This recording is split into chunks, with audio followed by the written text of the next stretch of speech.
Monday, September 28, 2020 to order. This time we will take a silent moment of personal reflection.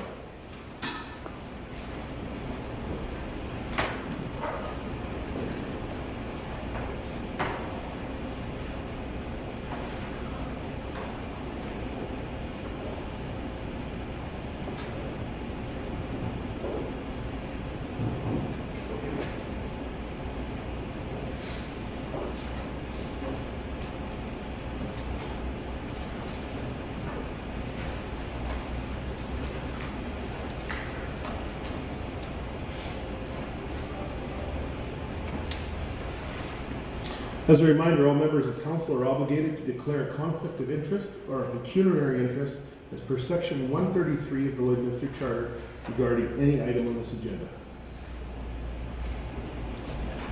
I'll ask if there's any deletions or additions to this agenda. City Clerk? I'd just like to draw everybody's attention to a new item on the agenda, 7.1.1, that was added at the last minute, just so everybody's aware that that's a new agenda item. Thank you. So at 7.1.1 under City Manager's Office. Now, it was on the agenda I received, so it is considered the actual agenda. Okay. I'm moving on to item number 3. I will look for direction from council on the agenda that's dated September 28th. Council Torresan. I move that the agenda dated September 28, 2020 be approved. Thank you. Look for a seconder. Councilor Monroe, thank you very much. Any further discussion? Not seeing any. All in favor? How do you vote, Councilor Baker? Mary, was it? I have a question. Question? Certainly.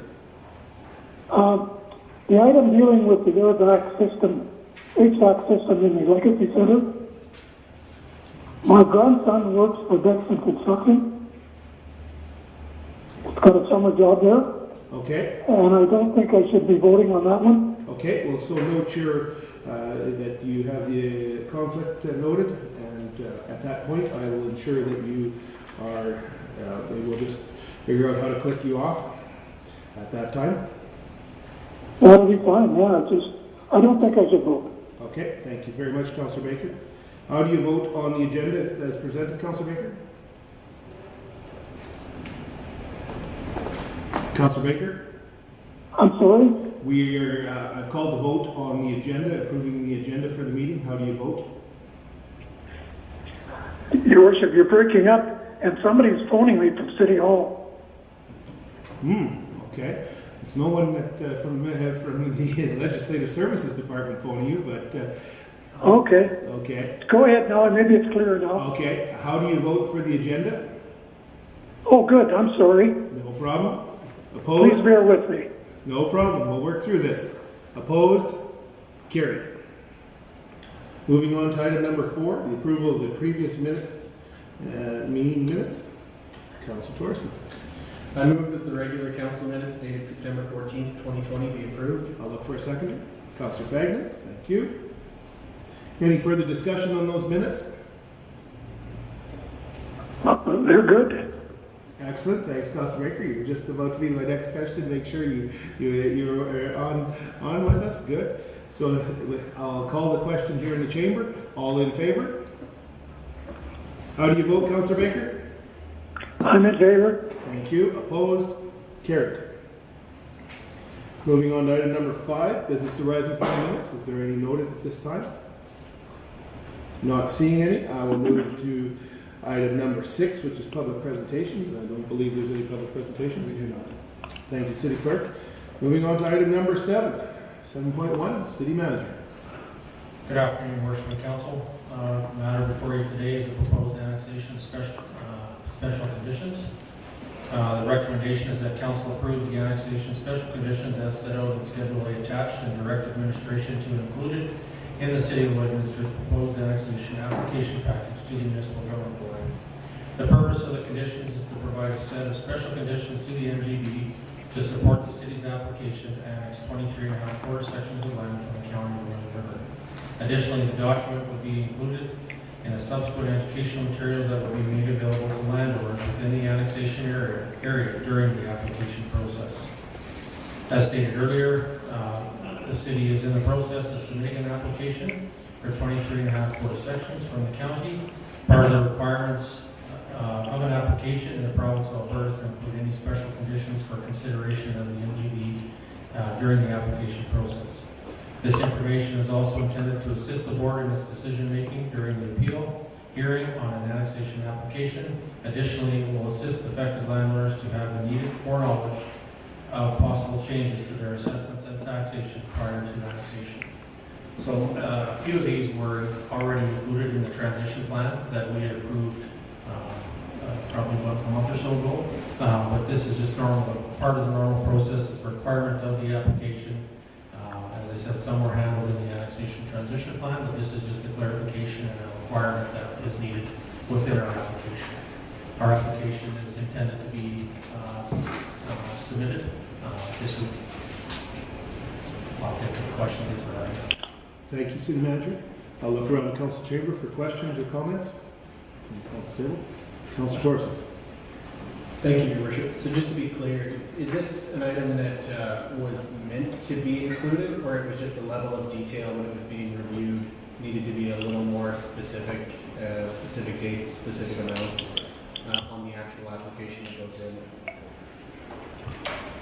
So this is the standard requirement to approve the special conditions separate from the transition plan. It is meant to be separate. Is that your question? Yes. Yes, that's my understanding of the process. Okay. Well, as far as I remember, everything that was, presented within our transition plan, everything that is in this lines up with what was discussed. Even at the point when it was uncontested, these are very much in the same ballpark of what we were talking about, so. That's correct. And number 5 is the amount in the special conditions is the amount that was in our financial impact assessment that was brought forth through the finance committee. Then the one other question is just around the landowners. So, the process was fairly onerous as far as going through all the items in the transition period and what they look like. Is there any additional specific requirement of having open houses, anything like that, to go through this the same way that we did through the greater transition plan? My understanding is there's no further requirement for open houses, but there will be, throughout the process, there is ongoing and continued communication with the affected property owners, if needed. Perfect. Okay, thank you very much. Councilor Toucher. Thanks, Your Worship. So just a quick question, I guess, in terms of timeline. So once we submit this within the next 7 days or whatever we do, what can we anticipate in terms of a timeline going forward? It's my understanding that once it's submitted to the annexation, there's a once it's submitted to the MGB, there is a preliminary hearing that takes place within the next 2 to 3 months.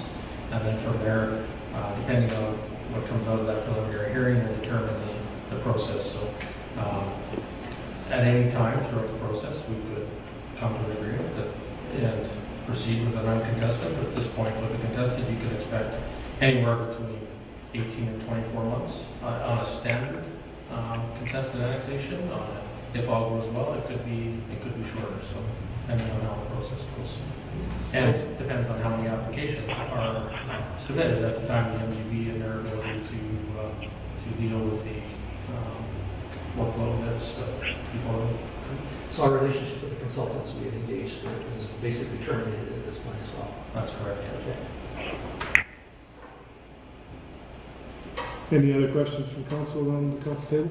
Just to clarify, the consultants that handle the INAC meetings? Yes. Yes, that's correct. Councilor Monroe. Just to follow up, those standard timelines, that would be a standard for any other time, but do you feel that with COVID situation that will delay the timelines in any way? Has anybody communicated anything in that regard? I haven't heard, if I've heard anything, it's been the other way, because there's less requirements for people to be in person and maybe the process has been improved. Sped up a little But bit. that's probably a very small sample size that is tested on. So. Okay, perfect, thanks. Councilor Baker, did you have any questions or comments? I would assume, Your Worship, the 277,000, that comes from a portion of the year?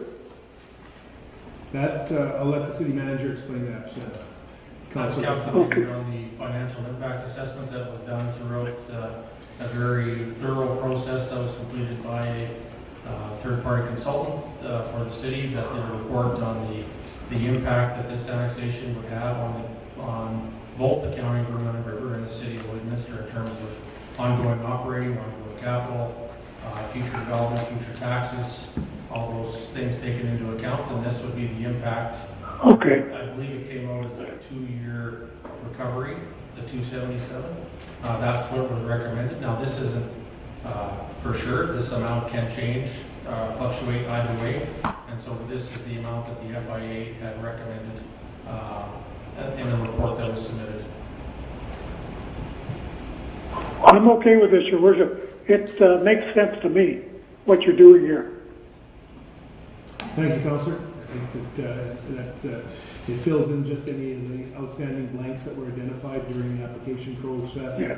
Just to make sure there was clarity is what I understand. So Yeah, some of it's repeat, as I said earlier, but it's just a process. We want to make sure we have all the conditions in place and approved by council.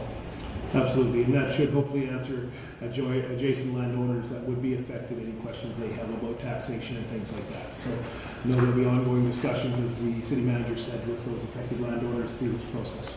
Councillor Buckingham. Thank you, Worship. And the Schedule A, I assume, is amendable. Should the timeline not match up with the application process for delays or the timeline on their side? And if so, these would come, the Schedule A would come back to council again if those timelines had to be amended due to the process? If there was a significant change, I believe they would. Yes, there is also a chance that the conditions for the process could change should other circumstances arise that we need to deal with. But this is, as far as the initial Schedule A goes, so this is our best foot forward as far as timeline, I guess, considering what the MGB has to do, and this is what we're hoping for, I guess, for lack of a better term. Correct, and this is a pretty standard list of special conditions that have been utilized in other annexations. Okay, thank you. Councillor Torresan. Thank you, Your Worship. And also, if I'm understanding it correctly too, the MGB has the ability to change any of this document, to suit whatever their decision is. So if the dates don't line up, if the amount is for whatever reason argued to be a different amount, they have the ability to make that decision, and that would therefore be the rule that you have to follow. Yeah, that's why in the under Schedule A it says proposed annexation special conditions, so this is what we're proposing, so that you're 100%. Councillor.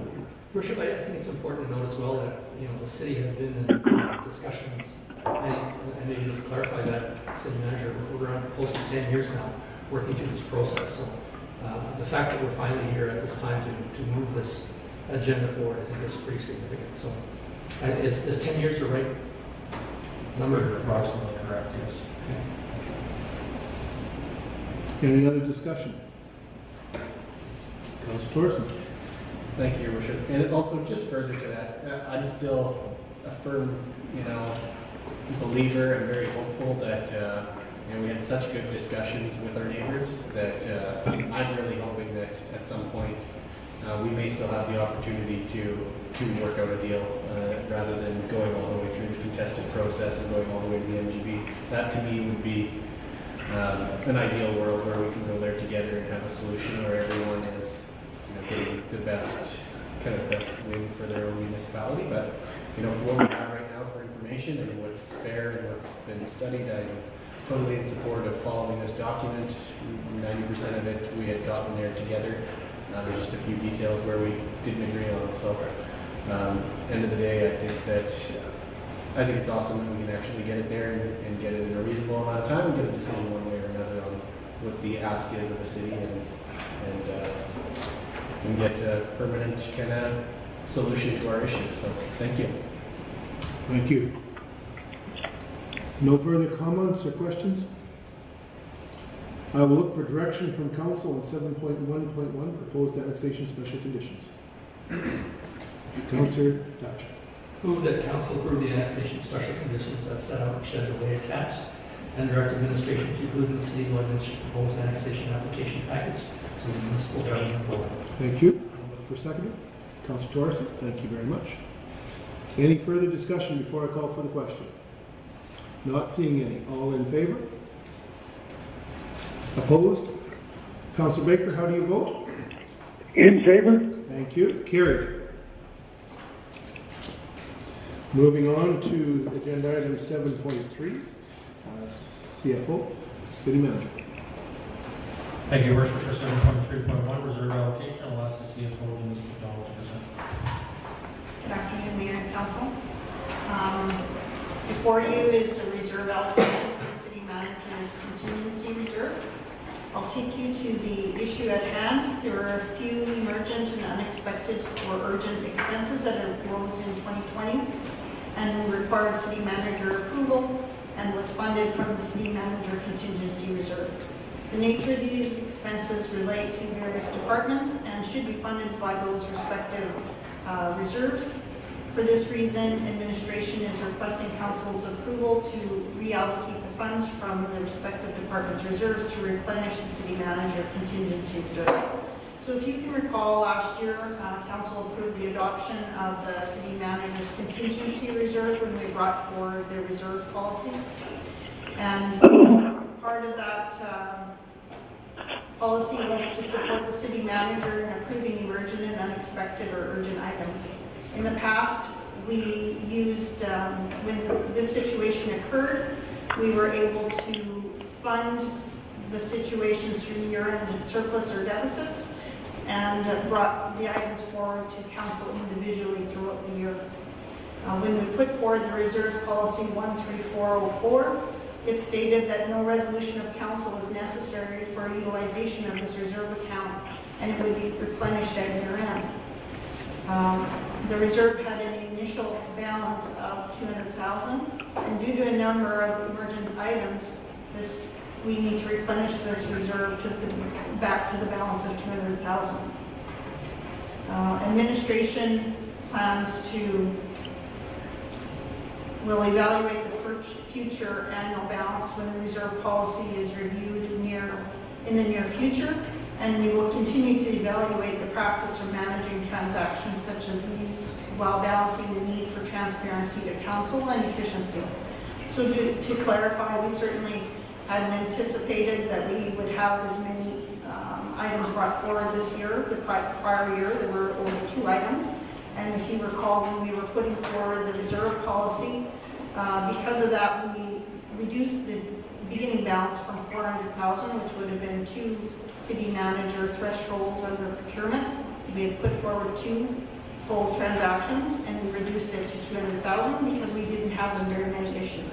But I think part of the issue is we've asked our managers to be really tight on their budgets to ensure that we are bringing forward budgets that are clean and tight and so we aren't anticipating these unexpected items, and so there's no way for us to quickly deal with them. So we had more than anticipated, and perhaps in retrospect, we should have left that balance at $400,000. So we wouldn't have to come back to council other than we've spent the reserves and we need to replenish that reserve in case there's other items to take us forward to the end of the year. And we will relook at that balance when we review the reserve policy again and welcome any input from you as to how you feel about that. Going forward, the items that are included in here cover the subject area of northeast area structure plan for $15,020. BioClean, there's 3 items under the Agriculture Capital Reserve. The BioClean Aquatic Center concrete repairs, the Civic Center boiler replacement, LGCC lift station repairs for $50,800. Street light installation, oops, I missed one. Nope, I did. Street light installation, $16,750. Land cleanup for resale, $17,340. Grading and ditch improvements for stormwater, $133,385. So the options for council would be to approve the motion, not approve the motion, or request further information. And if you like, I can go back to the top and do the recommendation.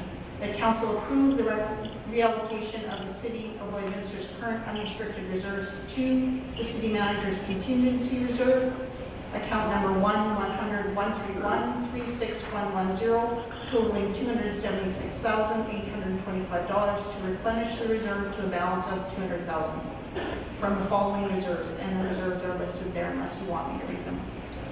I think we're good with that, CFO. Any discussion? Councillor Buckingham. Thank you, Worship. Just to be clear on a couple of these things, we talk about unexpected things that come up. I'm thinking of a couple of things that are on this list. The first one being the Service Sports Center heat exchanger and the Aquatic Center concrete repairs.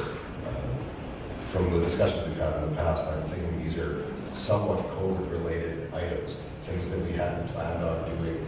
Like I know the ice plant at the Service Sports Center and things like that. That during a COVID shutdown, we went ahead and did some repairs that made sense to do right away as opposed to holding them off to next year's budgets. A couple of those would be the reasons why we're having to reallocate some funds here, I would think. Executive Manager Stay. Yeah, thank you, Your Worship. I can speak to the projects. With regards to Bylaw Aquatic Center, during the shutdown, we had found some deterioration of concrete. We had an inspection done, and out of that inspection, they said we have to repair it within 12 months. So we came forward to get that work done while we were shut down. That was an unplanned event, so we asked City Manager for that reserve under an emergency situation. And with the Service Sports Center heat exchanger, that was one that actually had an issue on. Unexpected again, I think it actually had a small fire in it. We had to take it down and replace it. That's all outside of the improvements that were approved by council for the things that we were taking care of while we were shut down for COVID. So these were over and above those two. Yeah, I think the point I wanted to make on it is that these are operational efficiencies that were recognized to a point. Because we were shut down anyway, when I did this work, it just makes good sense to do that. And that's exactly, for me, that's why this reserve is in place. So I think it was a good use of time and good use of funds. Thank you, Councillor Torresan. Thank you, Your Worship. Yeah, I agree with quite a bit of what Councillor Buckingham was saying in terms of, you know, you run into scenarios like the concrete where, in a way, it's kind of a scope change of what the overall project was intended to be, but we know it needs to be done, and based on the timeline and everything, it was necessary to kind of pull the trigger on it and do it right away. And I think it's important that our city manager has the ability to have some wiggle room in terms of what to do as things come up. You don't necessarily have every single thing, every piece of infrastructure, every single item included in the budget in a given year. Yes, we're talking about how much is our capital budget off the top of my head? 17 million? Feels right? 18, 29 million dollar capital budget. So, to miss $276,000 worth of stuff, I'd say that we are hitting a pretty good average, and things come up where our city manager needs the ability to spend on some of these things, and so far I think the process works well. There's two things that maybe in my eyes I would like to see differently. One is we make sure that it's kind of the right amount. If maybe there's a better feel for it where it's a percentage of capital budget or a percentage of something, maybe that is one way to get there. Another one could just be to increase it a little bit more. Or my other kind of criticism of this is that if it's 200,000, we've got a list that adds up to 276. So I guess having this item come back to council when it was at 200 rather than getting to 276 and being after the fact. So that would be my kind of one issue with this item overall. But at the end of the day, I understand that they were all necessary items.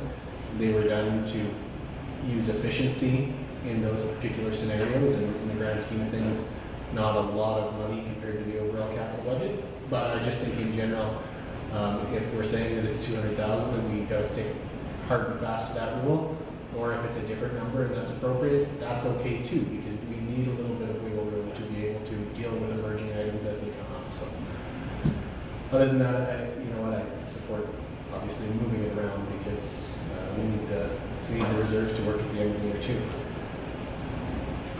Councillor Patrick. Yeah, I just want to add that I think it's important to have this one in place because you need to have the agility to make a decision in the middle of the project and not wait for a council to attend a meeting in 2 weeks or whatever the timelines are. So I think we just got to figure out the right amount to go comfortable with and see how that works. Because I think in the end, anybody who's done any project work on a used facility or whatever, as they open it up, you'll find the expenses that you started with are not likely to be the ones you end with. And so we need to have that capacity to have that ability to respond in the middle of it. And if it's perfect, we don't need the extra money, bonus. But as you see from these, I mean, there's stuff that when you open it up, you find issues. Absolutely. Any other comments? Can I City- speak to the that CFO. board? Please. Certainly, I have to take responsibility that we were late bringing it to council, and that's why further items came forward before we could actually bring it to you. It's difficult in the summertime when we only have a few council meetings to bring forward the items, and certainly we've had a number of issues this year. So I'll certainly take responsibility for that, and I think that had we had a proper balance in the first place, we probably would have been able to deal with these issues at hand. Thank you, CFO, for that explanation. Certainly had the opportunity to discuss a number of these with the city manager as they came forward. And that's what the intention was, is that the operations is run by the city manager, who leads the team that provides the services. And at the end of the day, there are going to be challenges on every budget. We know that. And what makes me feel good is that we know we've sent forward a great budget. The administration asked for a budget last year. Council approved it.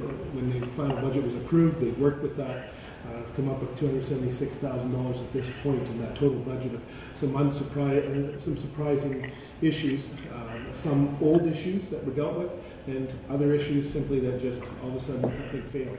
So when something fails in our business in this city, certainly be it infrastructure or recreation, we have to deal with it because it is felt immediately in the city. So I do appreciate the city manager and the team doing what they've done to ensure that consistency and continuity of the services that the city provides will not happen by any ways. So thank you. City manager. Just one thing that was, we didn't note in the report was that at the time of this, we've also had over $1 million in savings in current capital projects too, which is highlighted here. So within that current budget, we've also saved money, whether it be efficiencies in the tendering or so forth. So that's not included in here. So we would have that savings at year end that would be highlighted also.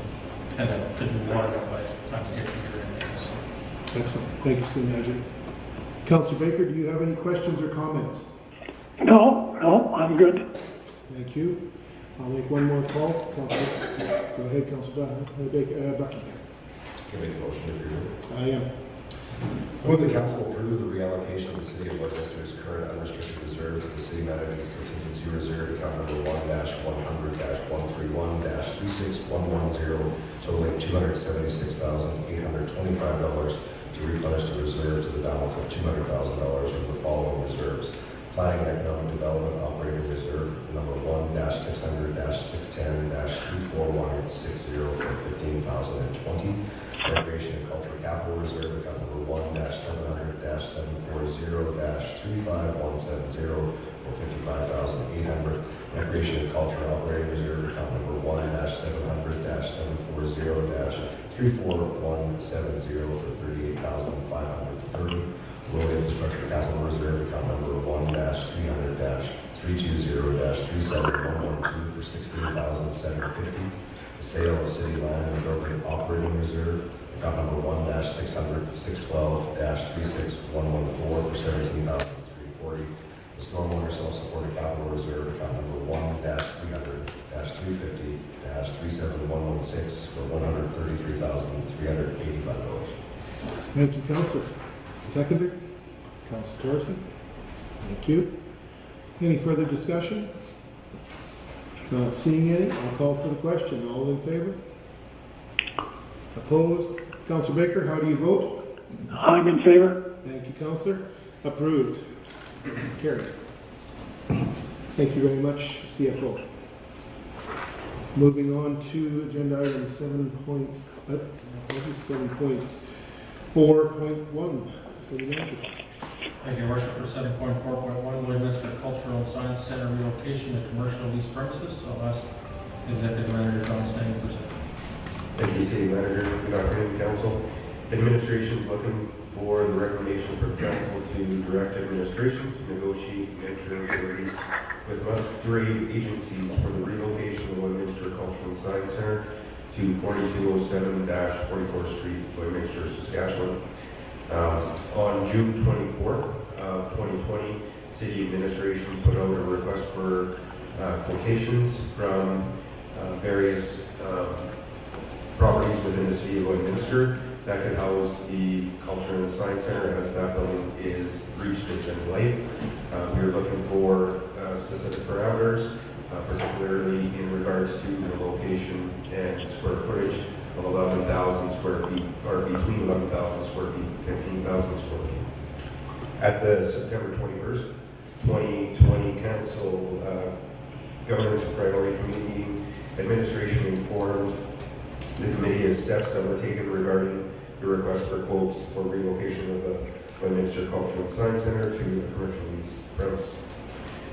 The list below shows the 7 submissions that were received through the initial request for quotations. These 7 submissions were evaluated from a location base, so proximity to the thoroughfare, particularly on Highway 16, Highway 17. Availability, so we have tenants, lease options, building space, so site plans, construction requirements and maintenance, condition of the building and age of the building, the HVAC, the loading docks, wheelchair accessibility, and value added. And from a financial perspective, they were only evaluated based on the lease rate that was submitted under the proposal. So the seven buildings are located at 1815 50th Avenue, 4401 52nd Street, 4206 66th Avenue, 2616 50th Avenue, 5501 44th Street, 4207 44th Street, and 5509 44th Street. Through the initial evaluation, administration narrowed the list down to the top 4 proponents and started to evaluate those on a further basis. That included site visits of each and getting information with regards to the overall cost to move in ready condition and taking that evaluation over a 10-year perspective. So just to be clear, in the table on page 2, the cost estimate that's attached to each of these 3 proponents, that is a total cost over the 10 years. That includes our estimated cost for construction and getting space ready to go into, plus the lease rate over the 10 years. So that's not a year 1 cost, that's over the 10 years.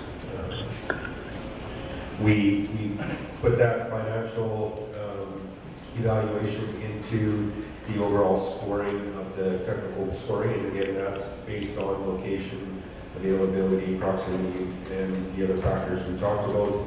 And we came up with a total score in order of highest to lowest must-grade agencies at 4207 44th Street. Scored a total score of 76.23 for a total 10-year cost of $2,796,900. Capital Partners at 5509 44th Street. Total score was 75.39 with a total 10-year capital cost or operating capital cost of $2,814,890.27. And the third Remax of Lloydminster 1872626 Alberta Limited were a total score of 72.05 and a total 10-year cost of $2,299,570. Administration concluded that the location with the score, with the highest score, would best meet the needs for the relocation of the Culture and Science Center commercial lease premise. These additional factors were also included, so the location of the proposed site along 44th Street and in close proximity to our existing Culture and Science Center, the opportunity to customize the space, design floor plans, and add spaces and upgrades if needed. eliminates the need for major renovations and is unlikely to require significant repairs over the next several years as this is a new building. Outside of our evaluation, potential taxes after the city moves out of the building into a new cultural and science center, this building will be a net new tax balance on the city. Administration is giving council two options to give direction to enter into the lease or to bring back further information at a future council meeting. It aligns with the strategic plan, temporary location for arts, heritage, and culture program and commercial space premises. In terms required in order to allow the city to build plans and strategies that will guide instruction, cultural delivery and services within the city of Lloydminster. And then just speak to funding. Funds as approved by council through motion 207-2020 during the June 22nd, 2020 regular council meeting would be allocated from the capital reserve general account number 1-700-130-35110 in the amount of $1.5 million to be utilized for the design and construction of the commercial premise that will house the Lloydminster or the future of the Culture and Science Center. I can assure council that the option that is being recommended for Musgrave agencies, our initial capital expenses would be nowhere near that, but we would use those funds to allocate the additional tenant improvement requirement in order to get that space ready to move into. So I'll pass it back to you, Your Worship, if there's any questions. Sorry, yes, city manager asked me to clarify. Nowhere near means it's much lower than the 1.5. Sorry, what was that? When I said we had 1.5 million for that capital, when I said we're nowhere near that, it's because the capital requirement to move in is significantly lower than 1.5 million. Okay. So just wanted to clarify that. Thank you, Executive Manager Stead. Councillor Buckingham. Thank you, Worship. Challenging decision and an exciting day all at the same time. I think it's a great site. I like the fact that it's just right beside the existing, so if you're going to tour between both, I think that's a good thing. I have about 3 questions I'm going to ask, so I'll try and keep it concise to each one. My question is on access to that site. Being that it's on Highway 16, if you were going westbound, I didn't see anything anywhere there as a signage requirement, because I'm going to assume that you're going to have to turn on 40th Ave and go down the service road to access that if you were coming at it from the west. Has there been any consideration given to the access?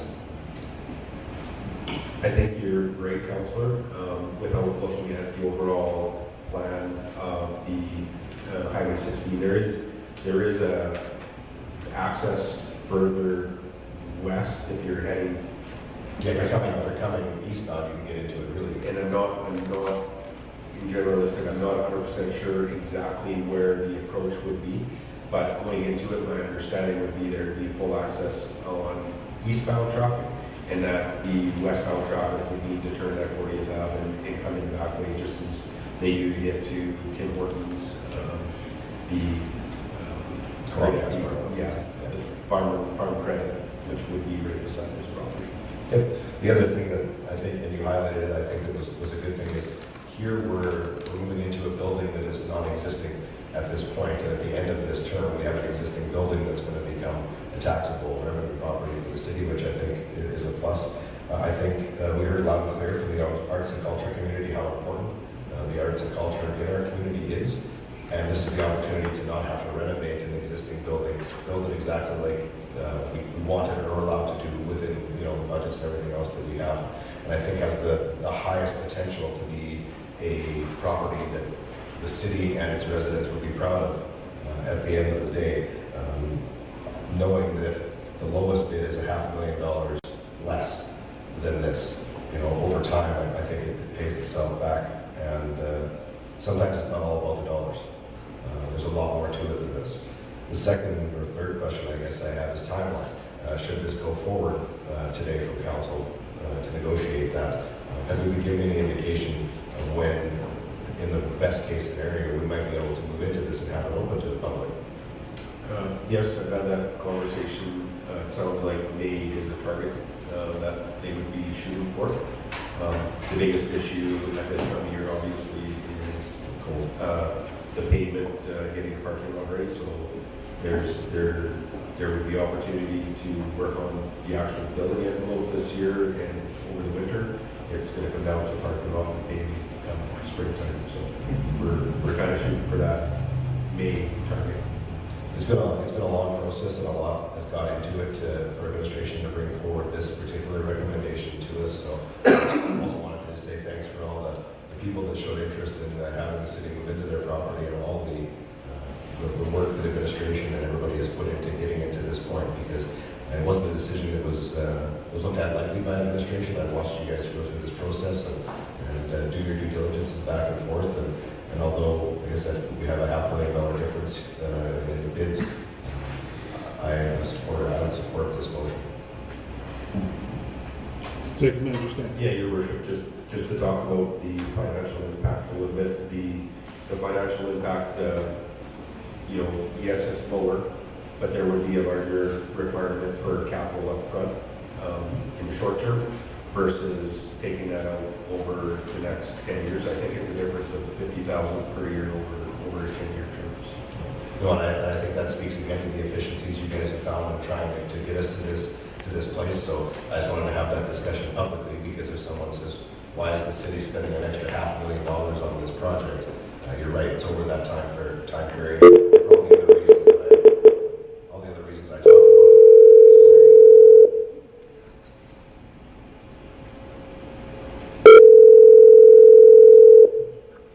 Hello? Hello, Councillor, we got you back. Thank you. You're welcome. Where are you at on the agenda, Your Worship? We are on 7.4.1, Lloydminster Cultural and Science Center relocation. Okay, thank you. You're welcome. That takes care of my questions, Your Worship. Thank you. Okay, thank you, Councillor Buckingham. Councillor Torresan, I got you, Councillor Torresan. Thank you, Your Worship. So there's a couple things. One is, to me, it's very exciting just to be able to have a new home for the LCSC and for all the people who value that, that service and that the programs and services that go into that building and value the arts. I think it's great for them to be able to have a new site and in a reasonable amount of time, so that, we can kind of do very much what we said was going to happen when we, made the decision to not necessarily open the doors right away on it after COVID and everything, and we've gone through that process, and we've got a solution that people can get behind. I really like its proximity to the other building, from an operational efficiency point of view. You're not having to take artifacts across town on a regular basis through winter, everything else.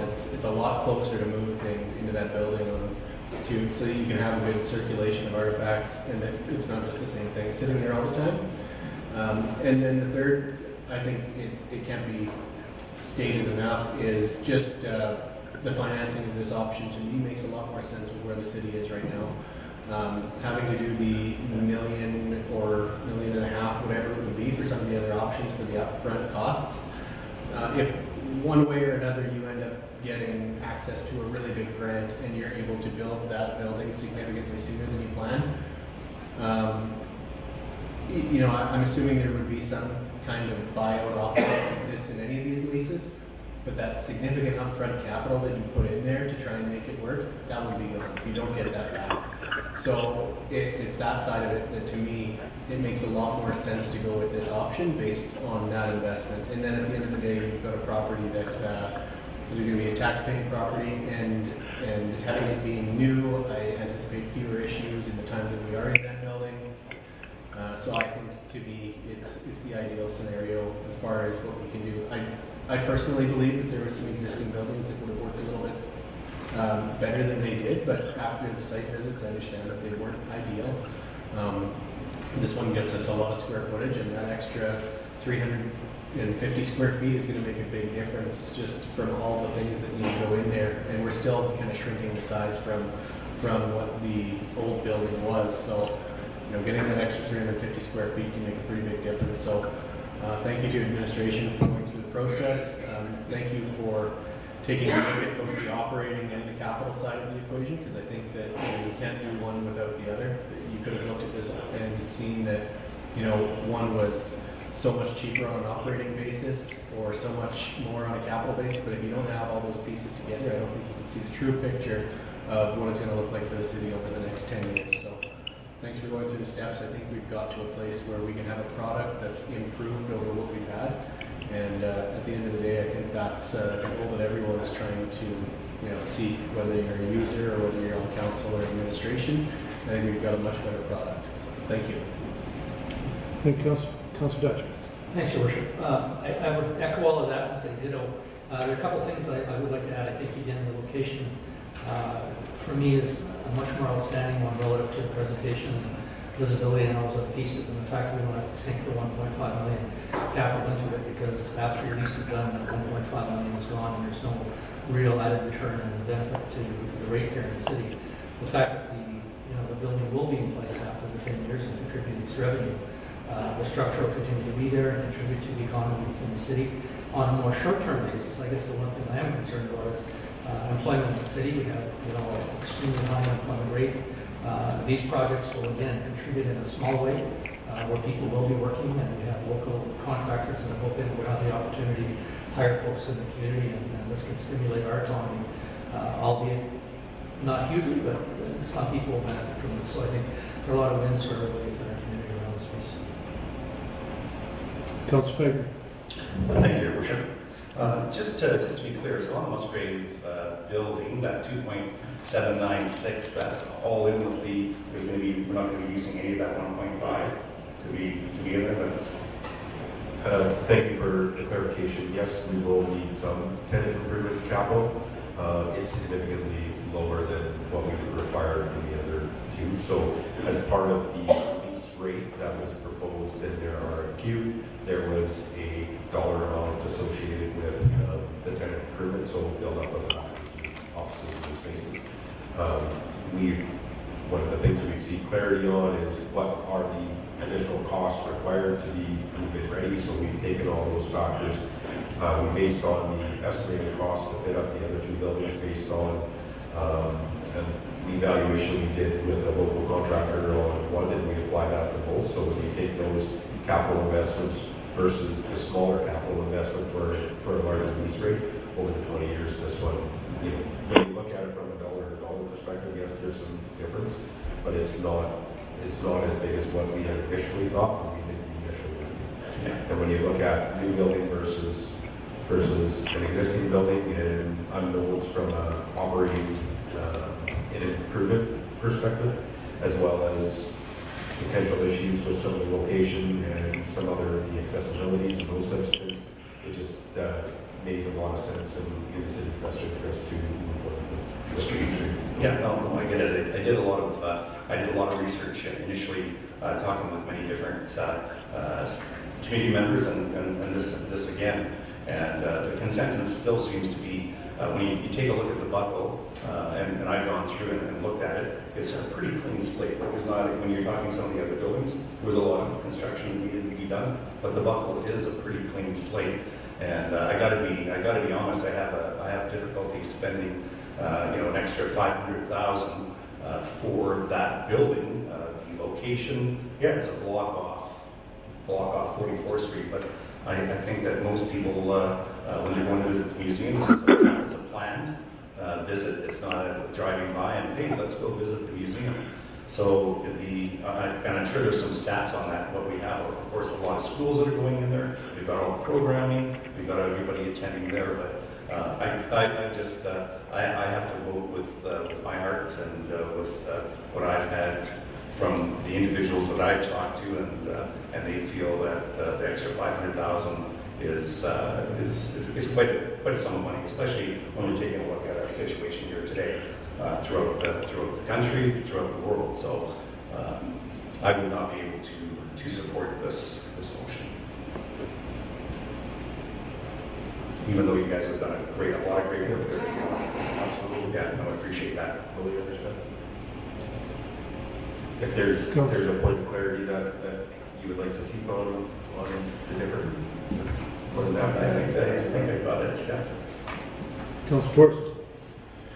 Thank you, Your Worship. Just on that particular one, what would the capital upfront costs come, even if it is a reasonably blank slate? I'm just out of curiosity. We never went into detail on that specific property, but we did a high level estimate. We brought in a local contractor into the other existing building that made the top three. Had them provide a cost estimate to fit it up to the spaces we've asked, and we used that evaluation to apply it to that existing building.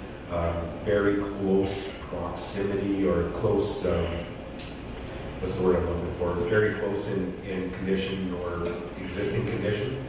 So we felt the costs in order to bring those spaces up to unit ready were fairly consistent, and that was around 1.2 million. The other location that's not a buckle, we had some additional costs there because we needed to get accessibility to the second level of mezzanine. So there was some additional costs to put an elevator and stuff in there. So that one, when we did our overall final evaluation, it was the capital, from a capital perspective, was the new building was quite low, and then 1.2 for the buckle, and then 1.3 or 1.4 for the other one.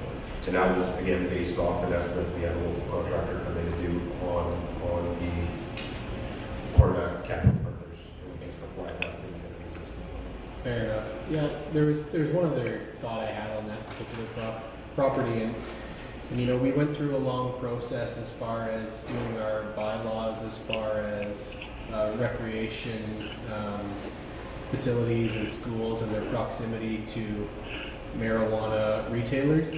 And you know, another thing that comes into mind when you're looking that would be a challenge is we have one that's literally within 60 feet of that building, and I don't think that you could in good conscience say that, you know, we have a bylaw that says that you can't do this if you are, that is more or less against the marijuana retailers. But you know what, when it suits us, we will just forget about that bylaw and that policy and everything we've said in the land use bylaw, and we are going to move in next door to one because of the dollars and cents worked in this particular case. So I disagree, but by all means, you are totally entitled to the way you look at the world, and I understand. Councilor And I think that was, that's made for recreational, as far as what the city goes. There's, that's what the definition is. You can't move in with the city recreational facility within that range. I think the landlord has also done up a drawing as far as they would, when you're going into the parking lot there, it's very difficult to see that building. And there's no signage for cannabis. They've got a very generic sign out front, hybrid house, and that's coming down, as well as the landlord was willing to put something in the middle to divide the parking lot so it would not be visible at all. So I think that they tried their best. Yeah, I just want to add, Your Worship, well, all that was taken into consideration when we scored the properties. Again, within the RFP, one of the things that affected the score of that property in particular, we were looking for Highway 16, Highway 17 exposure, and obviously this one didn't do that, so there was some consideration there, and the obvious other issues that come with that building and total capital cost overall. So when you look at it from a scoring perspective, and then you factor in the financial, those are the scores that came out of the scoring committee, and it was based on a collaborative group that sat down and did that review, including the Culture and Science Center manager, Recreation director, and our procurement manager and myself all evaluated that. Thank you, Executive Manager Snyder. Any comments? I don't really have any comments, I'm good. Okay. I guess I want to make sure that people understand that this has been worked through by council and administration for some time. The grounds that the Lloyd Cultural and Science Center occupy today will be open for seasonal use. This isn't just going to close that, is that correct? I just want to make sure that people understand at the end of the day, whatever council chooses for a new location for the actual center, the grounds will still have some availability. Yeah, we talked about that with council. when we got the advice to move into a new location. So our intent is to keep the Saskatchewan tourism building open for some of our operation, and then we would house summer staff there to allow the compound to be open for people to go in and tour during the summer months. So that's still, no matter where the building is located, that was an option we were looking to fulfill from an operating perspective. Okay, thank you. One of the key factors has been exhibits, namely traveling exhibits, because we've lost a number of them at the current facility when it was open due to conditions of building maintenance. So that's been fully taken into account with all three proposals to ensure that humidity, heat, and all the factors that could potentially become very important, because that's we're dealing with some items that are over 100 years old in some of the exhibits. Can you touch on that? Yes, so we looked at that, Your Worship. Every building obviously would need to meet the requirements of I don't know the technical off the top of my head, but there are requirements for traveling exhibits. That was part of our proposal. Every one of the buildings could get there, whether that was an additional components onto the existing buildings, or that's going to get integrated into the new construction as we move forward. But they were all, that was asked in the original RFQ, and it was all addressed on the three that are being brought forward as our top three here today. It was all taken into consideration. They could all three meet. Thank you. Councillor Baker, do you have any questions or comments? Are you calling for me, Your Worship? Yes, I am, Councillor. Thank you very much. Well, first of all, Your Worship, I don't know where we are in the conversation, because half of the people were breaking up. But in any case, hello? Hello, we've got you, Councillor. Go ahead. Am I okay to go ahead? Yes, you are. Yeah, you're coming through very clear. Okay. The issue is $500,000 different in lease. Remember when we started out with this, this was going to be a temporary 5-year with the potential to lease longer if need be. So the goal should be 5 years to have this thing organized and being built.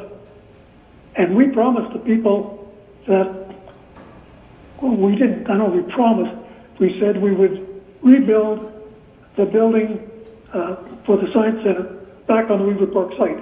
That was my understanding of the previous conversation 4 to 6 months ago. We don't have to build a Taj Mahal here. We have a price on a building for $2.299 or $3 million. And we're looking at $500,000 more to lease a new building. Well, that's very good, and probably it's worth it if you were going to keep it. But our position is, and I believe it is, that we're going to rebuild, and that's what I've told the public. I believe we're going to rebuild on the Weaver Park site when it's built, so we can consolidate our cultural center and everything all together. We don't need a fancy interior in that building. Drywall and paint, you don't even need a new ceiling in the low price. There's lots of commercial buildings with the type of ceiling that you have in that building. And I don't know where you're going to get that $500,000 extra. You say in the report, we're going to negotiate a lease. Well, we've already got prices here. We should have done a drawing and figured out what we're going to do and get a price. And now we want to let a lease for something that we have to negotiate. And that doesn't make any sense to me. But in any case, the real issue is, where are you going to get the $500,000? We got 101 things to spend the money on, and we don't need to spend it on a temporary building that's going to be eliminated within 5 to probably 7 years. And I'm hoping the councils of the future will get the process started and get the community involved and get working on this much sooner than later. So I have a real trouble trying to justify why we would spend $500,000 extra money on a building just because it's one block off the highway. people can find the site if you sign it properly. And the argument about cannabis being in the area, well, they're all over the place. And I think it's a legal product, and I don't like it any more than anybody else. But there are things that can be done to eliminate exposure, I suppose. But the existing building that's low priced, it's paved, ready to go, and ready to renovate, and could be probably available much sooner than anything that we have to start over with. So that's just my opinion. Thank you, Your Worship. Thank you, Councilor Baker. Councilor Miro. So I didn't have a comment, but now you know. So a recreation facility, by definition, is actually any activity done for enjoyment when it's not working. So for me, regardless, this facility is a recreation facility. Some people choose to play sport, some people enjoy the arts, and that is their recreation. So we have a bylaw in place that states that we cannot be within a certain distance of any building, whether it's cannabis, alcohol, stores, schools, whatever it is. So for me, no matter what they have in place, I understand there's a $500,000 difference. However, they would have been off the table for me for other reasons besides the price tag on it. So I'm going with the one that scored the highest.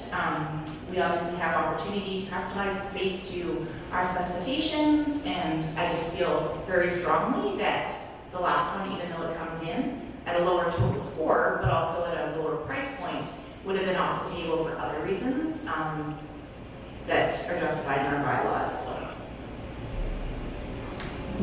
Thank you, Councilor. Councilor Fletcher. Yeah, so a couple things, just, I guess we're keeping our eye on the $500,000. It's important to note it is over 10 years. That's $50,000 a year. So let's back that bus up a little bit and focus on what it's going to cost us per year.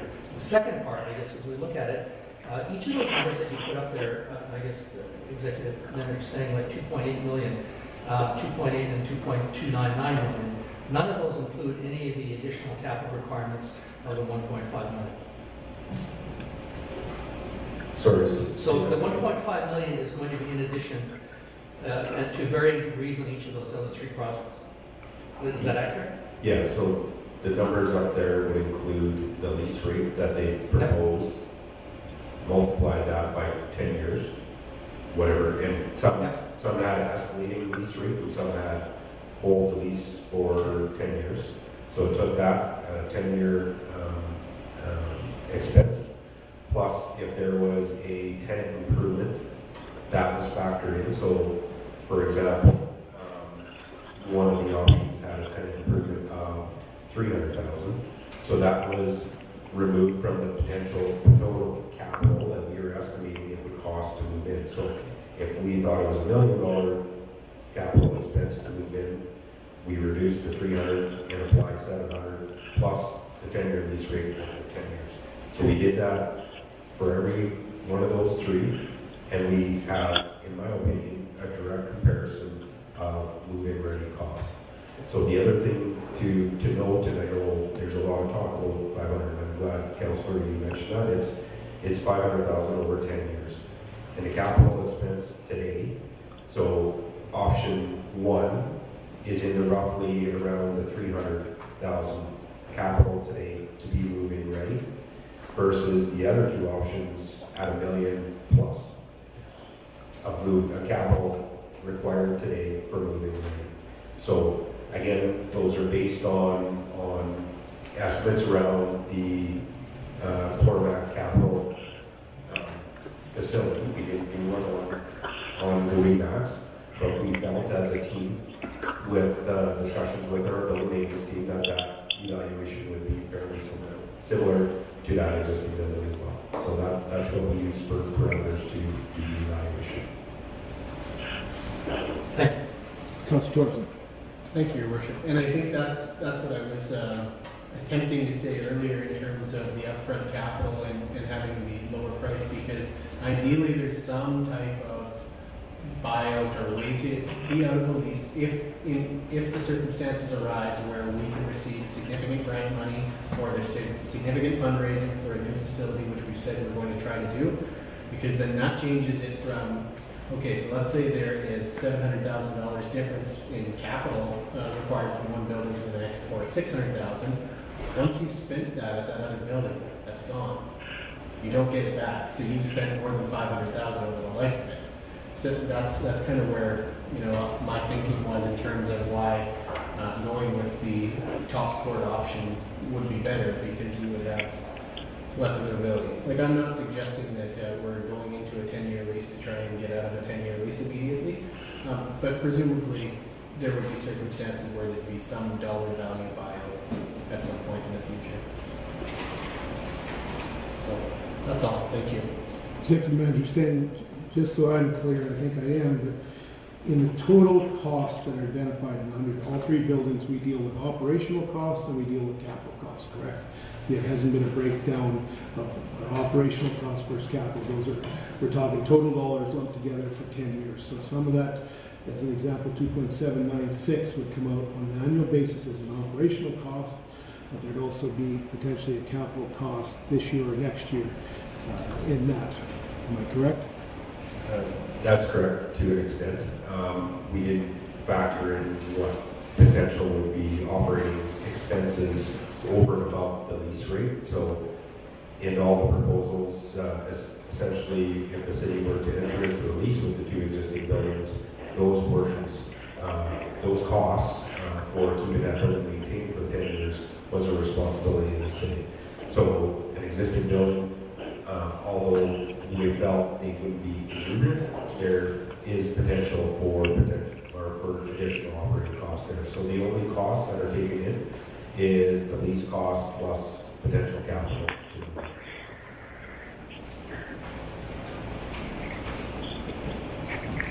Does that answer your question? It does.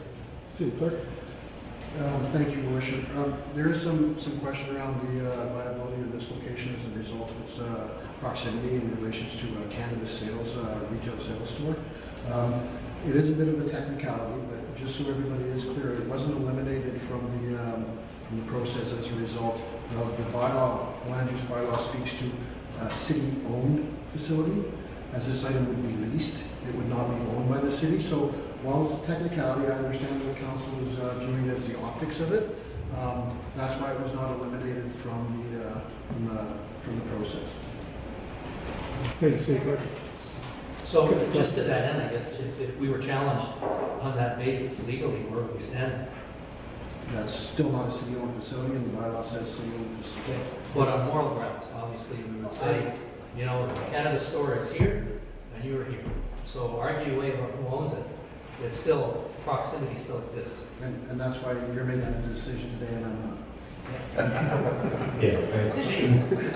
Thank you, City Clerk. Let's get on to the decision then, I guess. We Exactly. did take that into consideration when we were going through the process. We did seek legal advice, and we did seek an opinion from Life Services, and that's why we did determine it to be a non-conforming quote.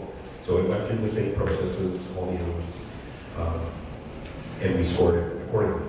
I just also want to point out back to Council Baker's comment, at June 22nd, under Council Motion 205-2020, the motion directed administration to negotiate a lease on a 10-year term for a facility that will provide space for a temporary Lloydminster Cultural Science Center. So I just want to be clear that this process was based on a 10-year lease as per the motion that was given on the June 22nd council meeting.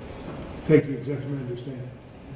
Councilor I Jensen. just gonna add, I feel like a hypocrite, frankly, if we're gonna argue that because we leased the building that somehow waives our responsibility that otherwise any other landowner, any other business person would be held accountable for.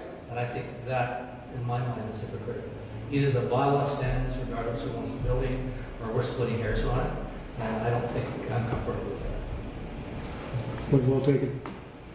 Any other questions or comments? I know I asked Councilor Baker, but before I look for direction from council, anything else to add? Lost it. Did we lose you, Councilor Baker? Yes, we did. We'll try and establish it one more time here before we call the vote then. If you wouldn't mind, please. ET call home. See the lights over here.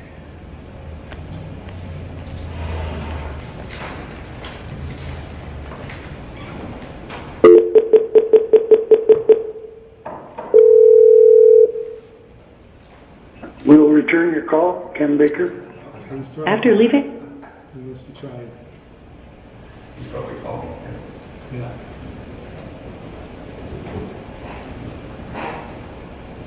Should go ahead and give it a try. I was probably trying to call myself. Listen. Oh, Leah's got him on the phone. Hanging him up. Good. Thank you. We'll return your call, Ken Baker. Sure, one more time.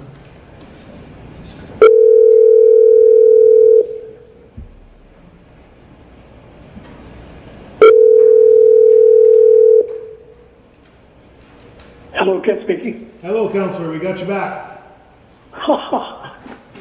I'm going for a holiday. Hang in there for a little while. We'll get you there. No, we got you back. No problem, no Okay. problem. So was there anything else, Councillor? We had some more discussion. I'm not sure what you heard after you had given your points. I was just going to say, is there anything else you'd like to add before I call, look for direction from council? Can you tell me where we are on that agenda with the science center? We're just about to, I was just about to ask for council's direction on the motion that's being proposed. That's where we're at, and I just wanted to see if you had any other comments before. You haven't voted yet, eh? We haven't voted. That's why I wanted to make sure we had you back. Oh, do I get a vote? You will once we have, I don't have a motion on the floor yet. That's why I just wanted to see if you had any other questions or comments you'd like answered before that motion comes forward. Well, the only comment I really have to make is it's a matter of financing. This is a temporary thing, and I think we're way out of track on what we're trying to do here, and we just can't afford to spend the money. We're in down times. Markets are tight. People are still struggling. Taxes are struggling, paying their taxes, and we just can't afford that kind of increase and that kind of a cost when we've asked for public tenders. And we should really have a hard look at, see if we could make the best price work so that we can afford it, or at least a better job of affording it. Thank you. Thank you, Councillor. After having some discussion, I'll look for direction from council on 7.4.1, the Lloydminster Cultural and Science Centre relocation. Councillor Buckingham. Thank you, Worship. I move the council direct administration to negotiate and enter into a lease with Musgrave agencies for the relocation of the Lloydminster Cultural and Science Centre to 4207 44th Street, Lloydminster, Saskatchewan. Second, Councillor Torresan. Any further discussion on the motion? Not seeing any. All in favor? Opposed? Councillor Baker, how do you vote? I'm opposed. Carried. Thank you very much.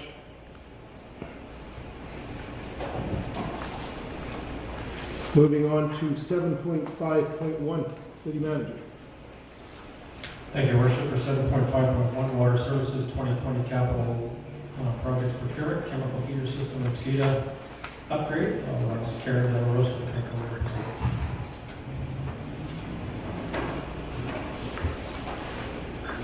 Good morning. Good afternoon, Carol. Good afternoon, Your Worship and Council. So before you today is the request for decision regarding the 2020 capital projects procurement for the water treatment plant, with a recommendation of Council direct administration to proceed with a competitive process in selecting a consultant and contractor through the qualifications-based selection procurement method for the water treatment plant SCADA upgrade. And the Council direct administration to proceed with a competitive process in selecting a technology vendor and contractor for the qualifications-based selection procurement method for the construction of the water treatment plant line feeder system and powder activated carbon feeder system. So the water treatment plant has been in service since 1984, and throughout the years, the water treatment plant has been completing minor upgrades to ensure that the facility meets regulatory requirements and continues to meet the demands for potable water within our community. In 2016, the water treatment plant completed an assessment of its infrastructure and identified key upgrades that will need to be completed to ensure that we continue to meet the needs of our community. And in addition to that assessment, the water treatment plant also identified projects based on the facility's ability to secure parts for replacement or repair. So administration has brought forward 2 key projects that have been identified and approved by council to be initiated in 2020. So first is the chemical feeder system. So this is the powdered activated carbon and lime systems. And the SCADA upgrade, or the supervisory control and data acquisition system. These projects will help us improve the operability of the water treatment plant and our remote facilities.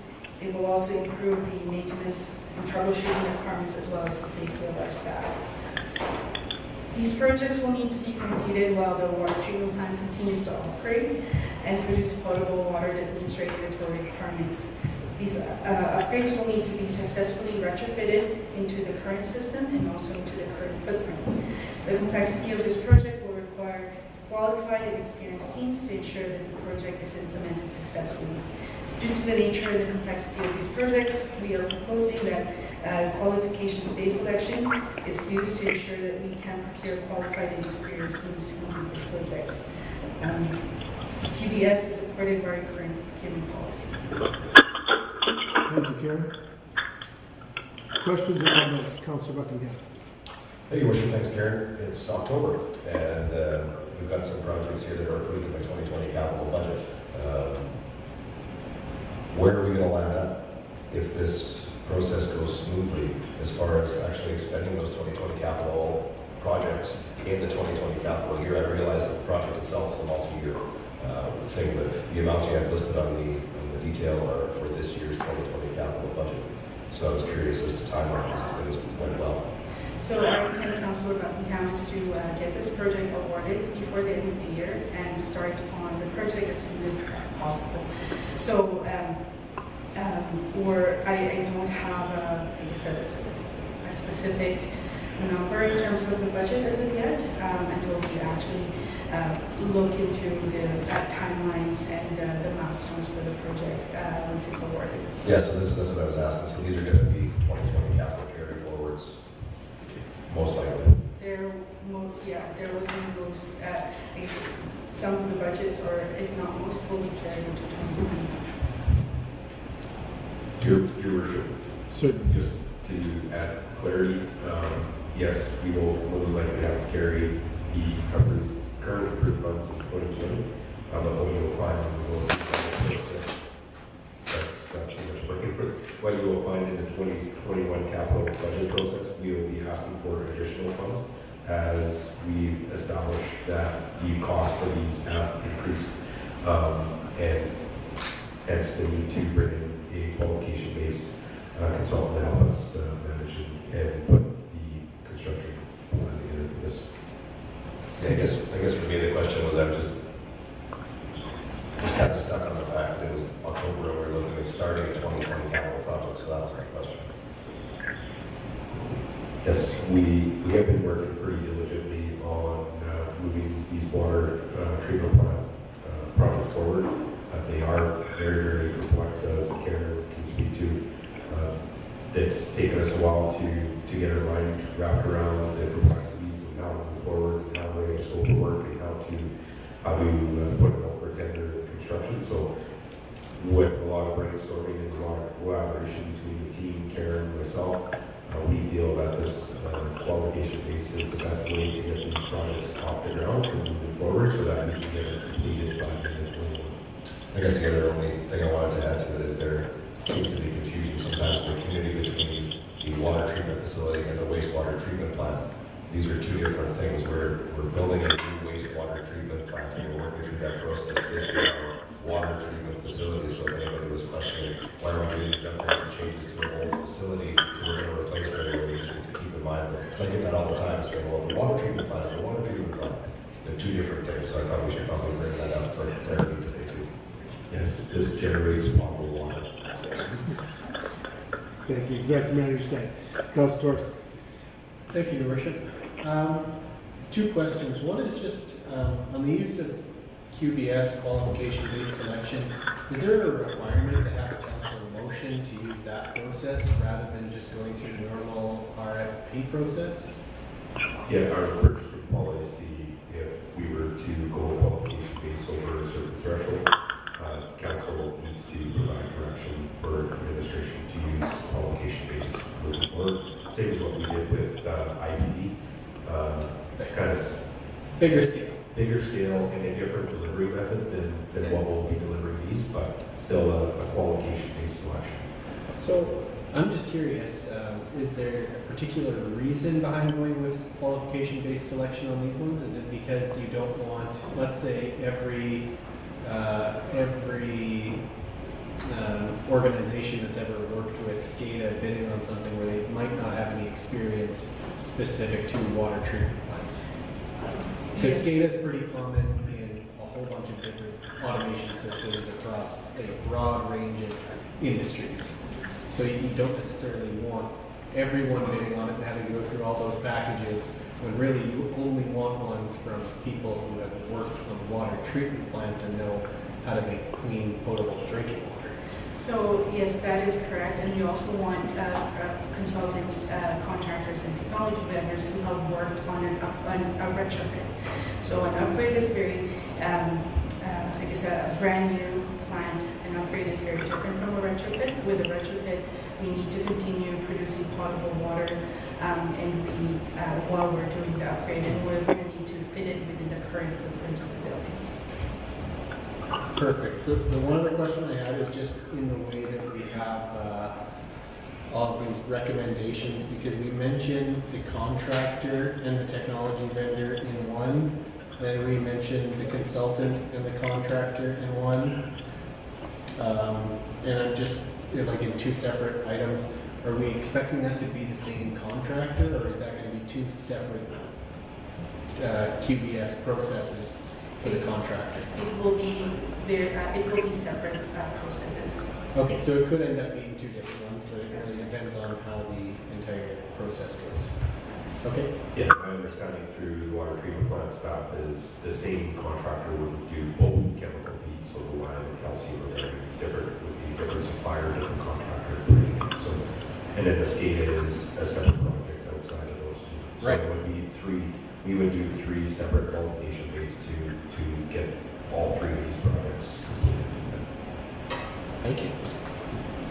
Councillor Gregory. Yeah, and Councillor Torresan had part of my question there, but I'm just kind of curious on the SCADA side of things. So it is a replacement. So I'm assuming that the SCADA is that radio frequency that you were using before, or was it cellular that they're using? And when you're doing a retrofit, are you going from radio to cellular? That might be a question better answered by Jamie Hockle. Jamie is the manager for the water treatment plant.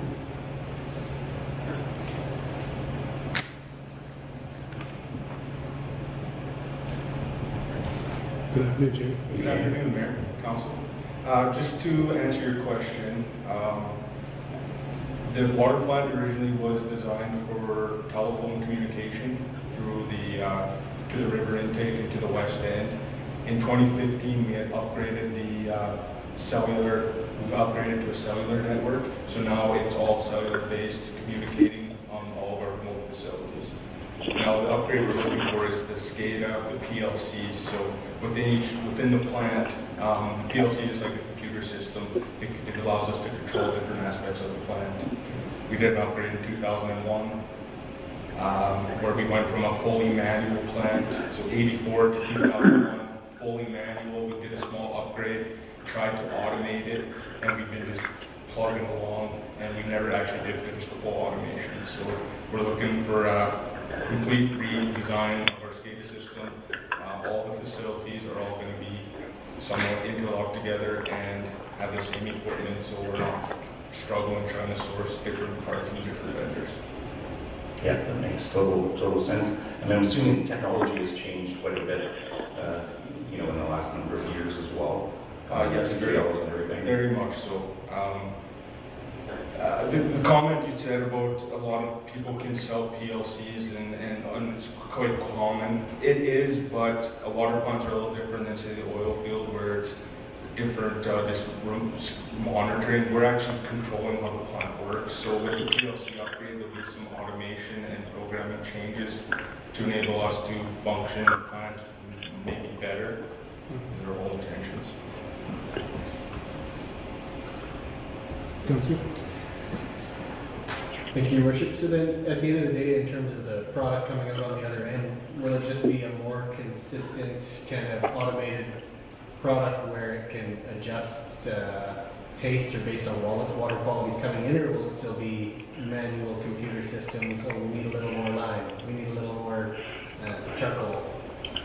So our intention is to have it more automated, get with the new times, we'll say. So that's our intentions, is to replace our existing PLCs with new hardware as well as a different operating philosophy.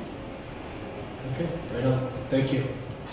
Jamie, I think Councillor Fagin had part of my question, so how old, we're dealing with basically at least 20-year-old technology, and some might even be older than that. Is that a safe assumption? Yes, that's correct. So I was looking back, the last upgrade we did from manual to PLCs was 2001. So yes, we're looking over 20 years. So a question that always concerns me, because again, back from the oil industry I came from, how do we ensure that these systems all talk to each other? If we use 3 different specialists and 3 different contractors at the end of the job, how do we know, what's the guarantee that this is all going to be brought together? Because I hear what you're saying, and I agree 100%, but my concern is, what can you assure us that by going with 3 different vendors, and I understand why, but what's the check line to ensure that we can make this all work together? So the 3 separate vendors, they're going to supply us with the feed equipment as well as the controls for that equipment. We will ensure that the controls tied into our existing PLC. Right now, I don't think they would, because we're using such old PLCs.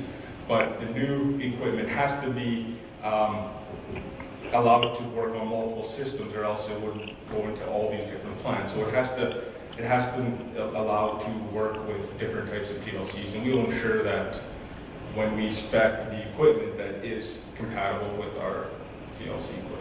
I appreciate that, because that's, okay. I guess, in addition to that, Your Worship, so we're not just looking at tying it into our existing system, but we're also wanting to make sure that it's compatible to any future upgrades. So when we spec these projects, and when we identify the goals for our project, we will identify that it needs to meet that compatibility requirement, and it needs to have that ease into upgrading the same system in the future. Appreciate that very much, and I think that's one of the challenges we deal with technology today. Some of it, as we acquire it as consumers, it's already obsolete, as they say, from that perspective. But appreciate the efforts being made to ensure that it is going to be compatible into the future as best as we can see, because we can't see around the curve that we're approaching, but if we can do the best job we can, I appreciate that very much. Any other questions around the table? Councillor Baker, do you have any questions or comments? No, I'm good. Thank you, Councillor. Well, thank you very much for your presentations. I'll look for Council's direction on the Water Services 2020 Capital Projects Procurement Chemical Feed System and SCADA upgrade. Sorry. Councillor Torresan. Thank you, Your Worship. To be clear, it's just 3 separate motions. That is what I believe that they're asking for, yeah. I move that council direct administration to proceed with a competitive process in selecting a consultant and contractor through the qualifications-based selection procurement method for the design of the water treatment plant SCADA upgrade. Thank you. Looking for a seconder. Councillor Fagin, thank you very much. Any further discussion on the motion?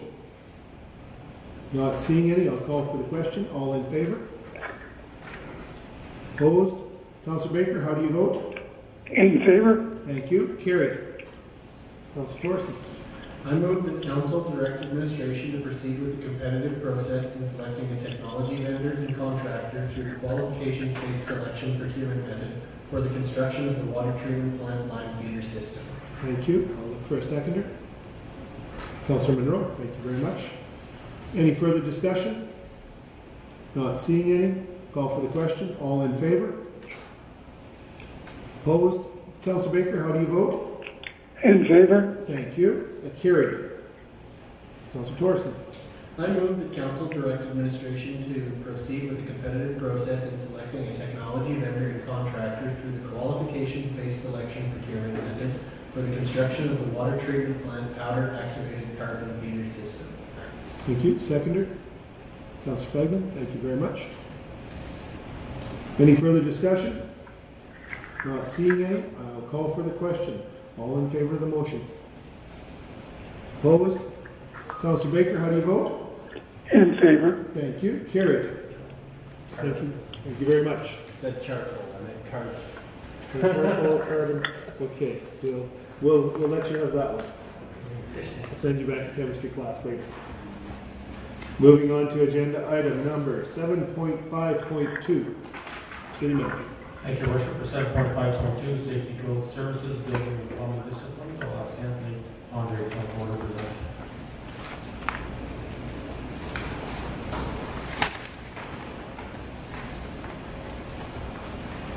Good afternoon, Council.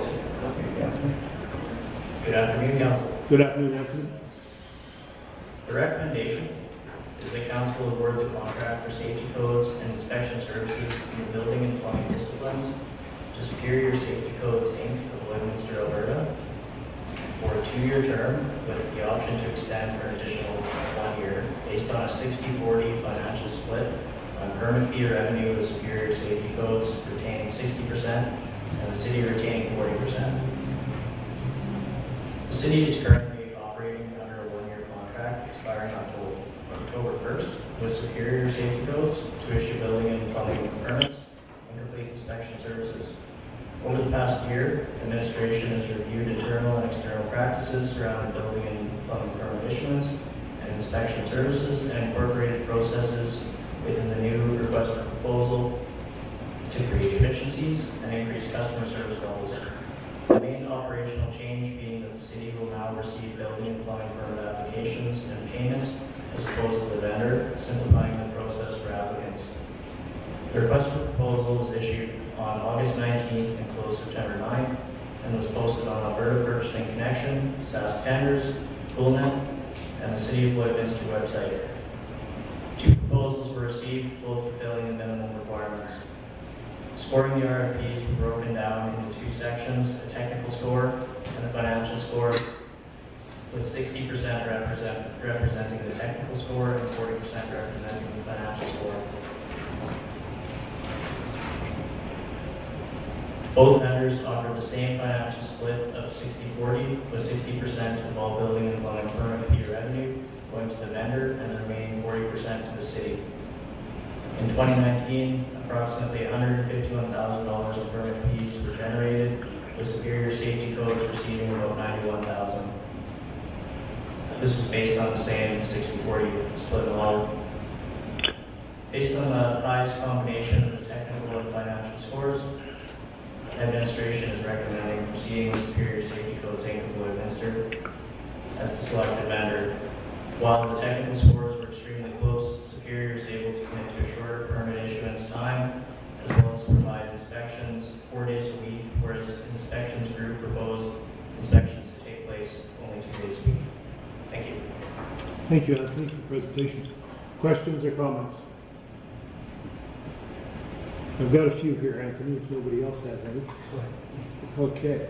So you answered the question very clearly with the amount of volume even last year. There was no need for this to be a full-time city position. I know it's gone back and forth, but with the amount of money generated, it wouldn't even come close to covering the salary of an individual in the city. From the perspective, how will Superior Safety deal with if we had a turn in the economy and had an uptake very quickly? Would they be able to respond to that? And was that a question posed to them? Because I hate to say it, we've established a level of construction in our city and development that's we're not very proud of, but everybody's saying the same problem right now in the West. But if there was an uptake, would Superior Safety be able to respond to that fairly quickly?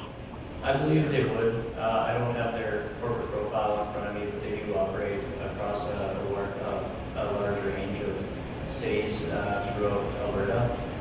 They've also operated with the city for, I believe, about 14 years.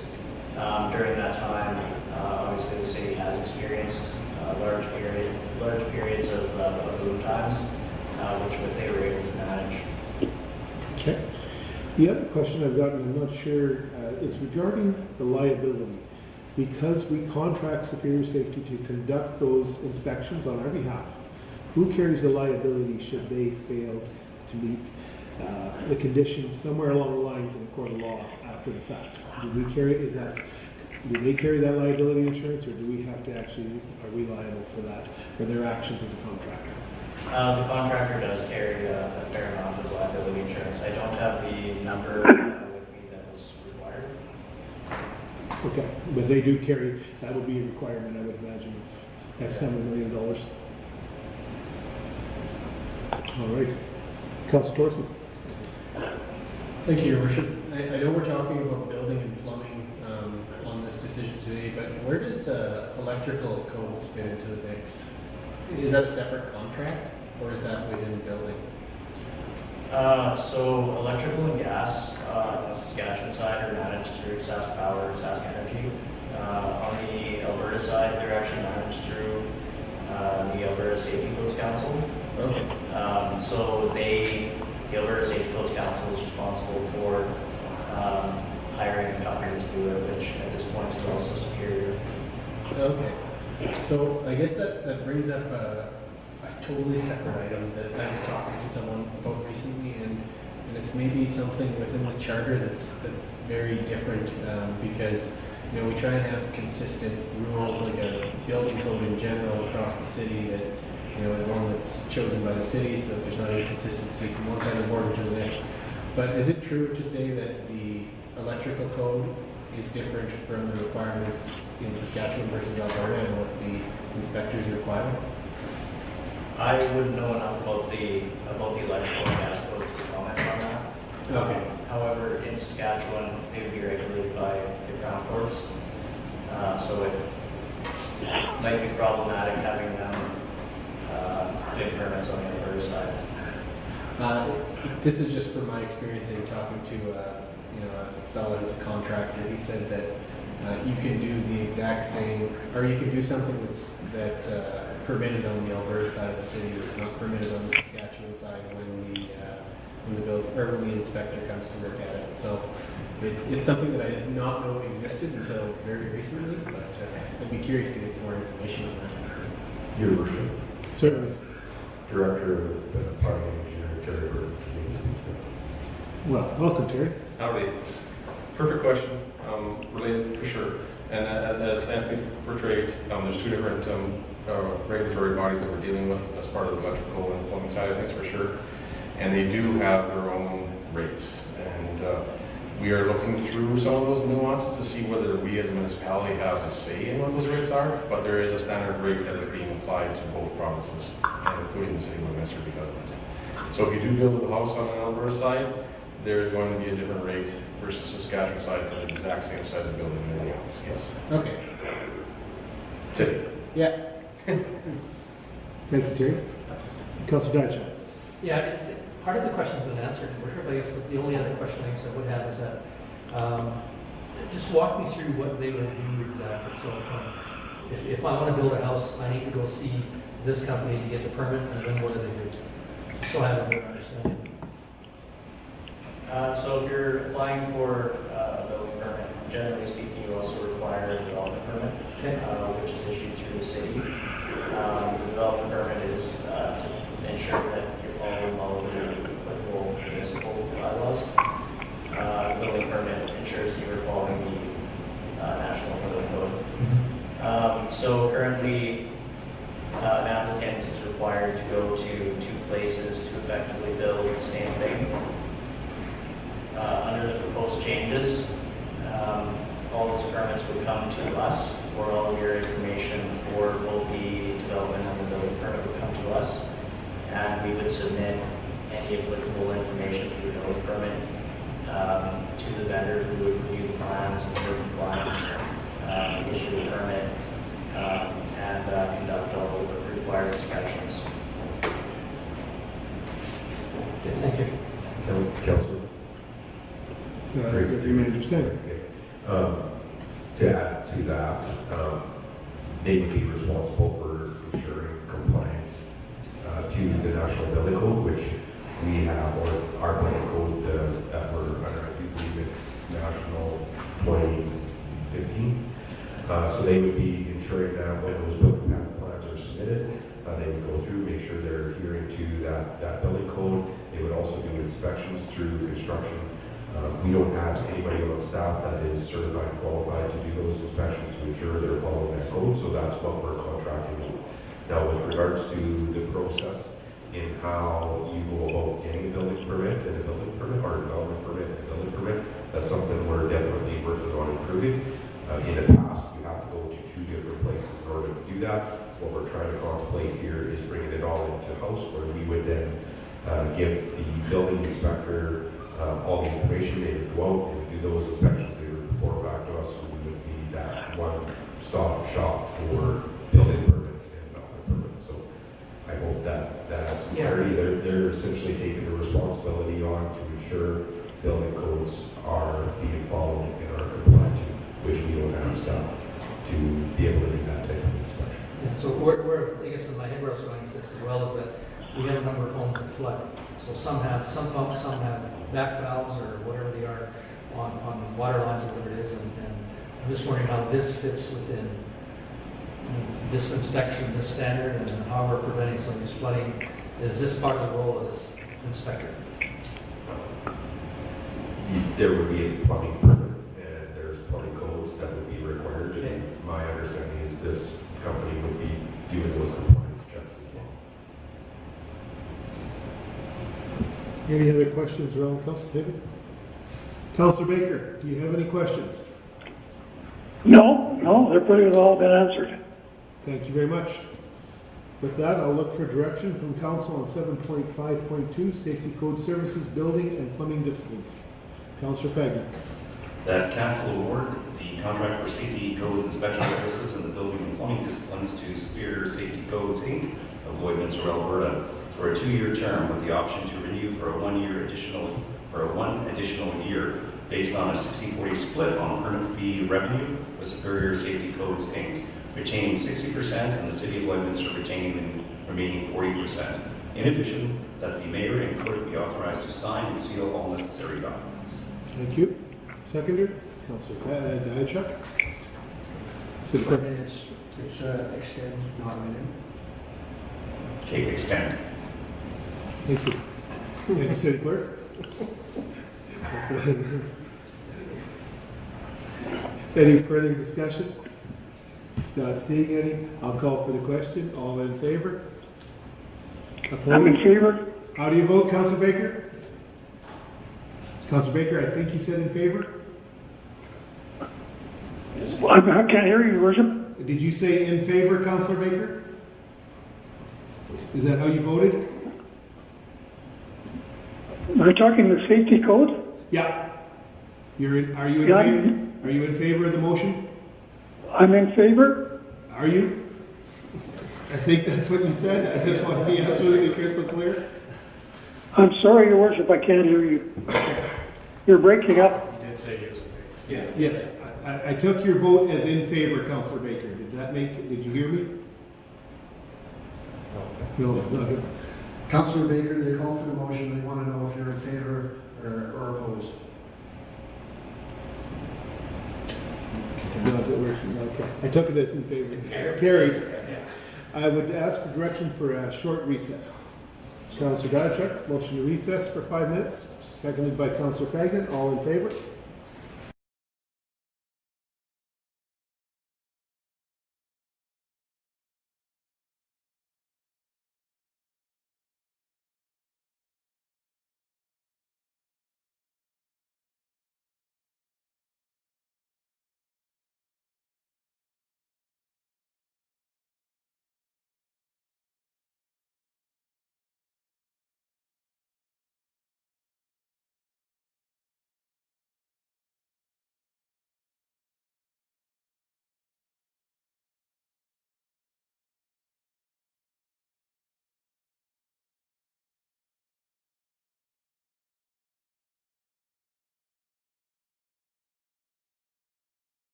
Thank you, Your Worship, for 7.5.3, Legacy Center HVAC Replacement Contract Award. I'll ask Peter McHugh to come forward.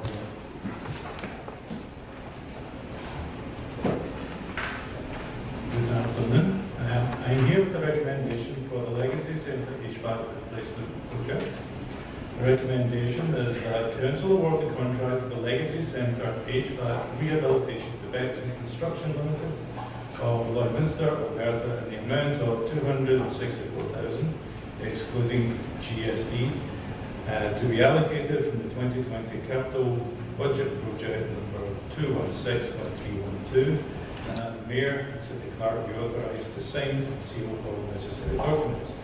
In addition, the Council approved a contingency allowance of 4.17% in the amount of $11,000 excluding GST to be allocated from the 2020 capital budget project number 216.312. The project consists of replacing 8 furnaces and 8 AC units, plus the replacement of the air handling unit, which provides heat ventilation to the main hall. The slight difficulty or complication in the project is that the air handling unit, which is a large unit, sits in a penthouse room that was put in and built around.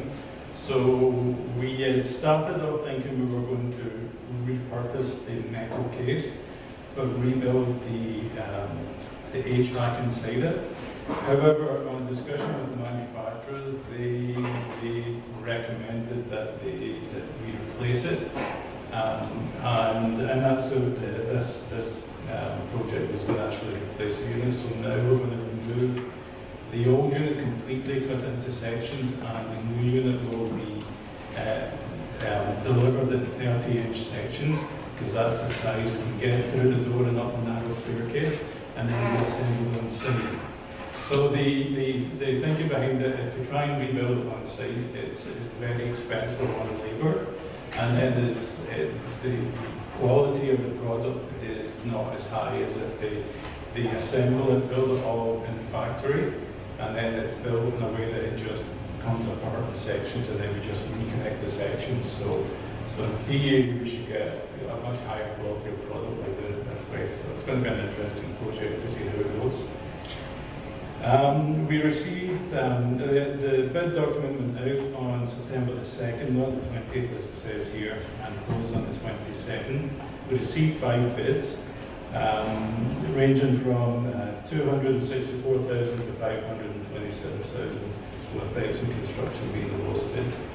And they'll be a prime contractor, and they'll have Citadel Mechanical and Conroe Electric as contractors. Any questions? Councillor Torresan. Thank you, Your Worship. My first question that I often ask when it's not obvious within an RF request for decision is, was there a consulting engineer on this job? There was, yes. And who was that? It was Switch Engineering. Perfect. So my next question is, one of the things I noticed is that the bid documents went out on September 20th, and they came back September 22nd. That was actually a typo. It was September the 2nd. Oh, 0 and 2 got switched. I was too busy looking at it to hear you say it. So, yeah, you know, it sounds interesting of the way that they're going to do that from a traditional way. So, other than that, I don't think I have any other questions. So, yeah, I really don't have much on this.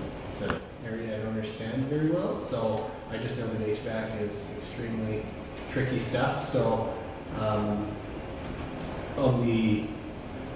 the contractor side of things, is there kind of a specialty that Bexon would have? Because I understood they were more of a kind of a general contractor, and HVACs are extremely, from my understanding, touchy, very finicky. So Bexon will be the prime contractor on site, so they're responsible for the insurance and the safety and making sure the sites, safe place to work. And then they'll also project manage it from the construction point of view, so they will bring in the mechanical subcontractor and the electrical subcontractor as needed. They'll probably also facilitate the removal of the old air handling unit, because there's going to be some logistics there of getting it cut up. So they'll be doing the organising and facilitating, with the actual mechanical and electrical will be doing most of the work. Okay. Sounds good, thank you. Councillor Batchak. Thanks, Your Worship. So just one quick question, I guess there's quite a range of, from top to bottom, it's almost double from the bottom to the top, and yet we're all expecting the same product? Correct. Yeah, we, the bid document had a full set of drawings and specification, and there was a site visit as well. So everybody was, and we did an addendum and provided all the same information. So it's something we've seen quite a lot recently. Is quite a wide difference from the highest to lowest.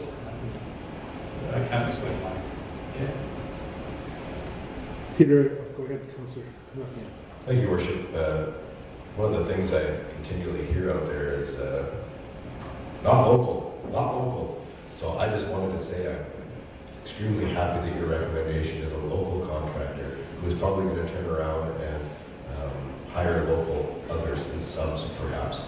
Of course, we can't, under the U.S. Trade Partnership and everything else, we can't advocate for local over anybody else. But it is nice to see a local contractor be on the top of this list this time. That's all I have. Councillor Fagin. I'm assuming that with that mechanical tentacles and having to get it into those smaller pieces, is that very unusual in the industry, or have we got something unique there at the Legacy Center? No, and that's where when we spoke to the manufacturers about refitting out the existing one, it's engineered there from Calgary. It's their unit in there. So when we spoke to them, it was them that came back and said, we can't provide a language to refit it, but we do this other way that we can build it in sections so we can recommend that. So that's something that they do. It's not unique to this project, it's just it is not often that you have to go into such a small size to get in the space. Well, I guess if you have to do it every 30 years, it's not that heavy of a break. So, yeah. Thanks, sir. Councillor Torresan. Thank you, Your Worship. That was actually one more question I had is the last one, 30 years it lasted. Is the expectation that doing it this way will have a similar lifespan than if you would purchase new versus the way that we're doing this? I don't think it should make a big difference. It's the air handling unit that we'll get will be fabricated and constructed in the factory. So the quality should be there. There's no reason that, it's the way they do it is the case gets bolted together and then there's couplings to connect the pipework and then there's just plug-in connections for the electrical part. So it's all modular. Okay. And there's no reason why it shouldn't last as long as the current one. Okay. Pete, in the presentation, thank you very much for that. It talks about these are long lead items and some of the equipment for this project will not arrive till April of 2021 or completed. So is this work going to extend over the next 6 months at the Legacy? And as an example, changing one heating unit furnace and one HVAC, or how it will be handled? The furnaces are very similar to residential furnaces, so there's no issue with the furnaces. They provide heat and cooling to all the exterior rooms, so there's no issue of getting them done, and that's a discussion with the contractors to see when they want to do that. Because we're doing this modular system, it's taking a little bit longer to fabricate, and then they have to take it apart again and then before they deliver it. So they're saying 12 to 14 weeks, just slightly longer than usual, not a huge amount, but that part of it, just the main HVAC is going to be later. There's no way we can do that. So I would like to get it done this year, but we're limited. Okay. From the usability of the facility, will you be able to ensure that the facility won't have to be closed or I guess that's the question, can we do it without closing the facility? Because they've been closed for the last 6 months and just got their doors opened. Can we work through their operational and meet those needs? Absolutely. When we replace the furnaces, we can do that section at a time. There's enough other heating systems in the building to maintain heat as we take down one area and then get that work and move to the next area. Perfect. When we do the hall, depending on when that happens, we might need to add some supplementary heat, but we wouldn't need to shut the place down. Okay. No, I appreciate that, and that's great news because I think they would appreciate that as well. But we'll work with them to make sure that we don't interfere with the Terrific. Terrific. Any other questions? Councillor Buckingham. Thank you, Worship. This piece-by-piece modular bit, I know the question was asked about 30 years ago, last 30 years, like the last one or whatever.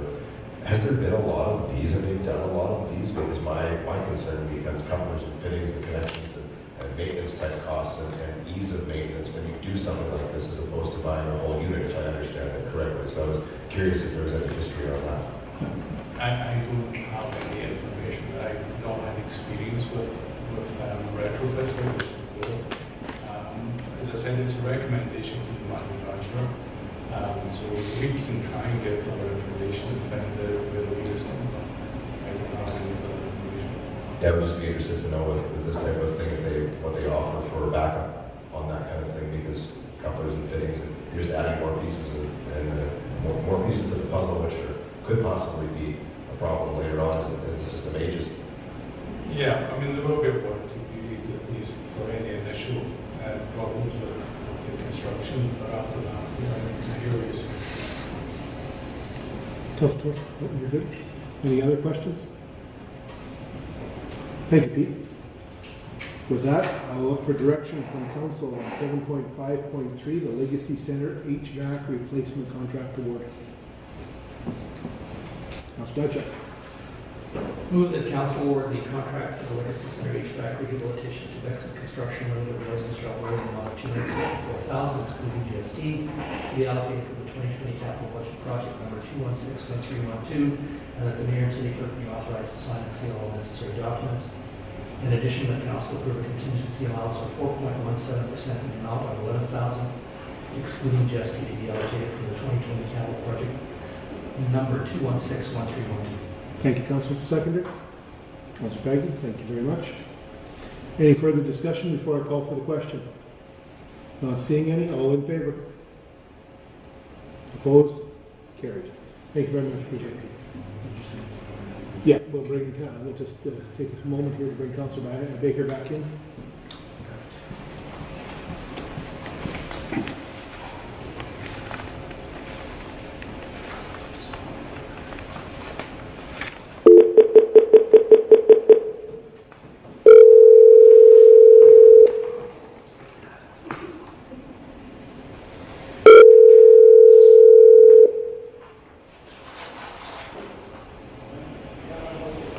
Hello, speaking.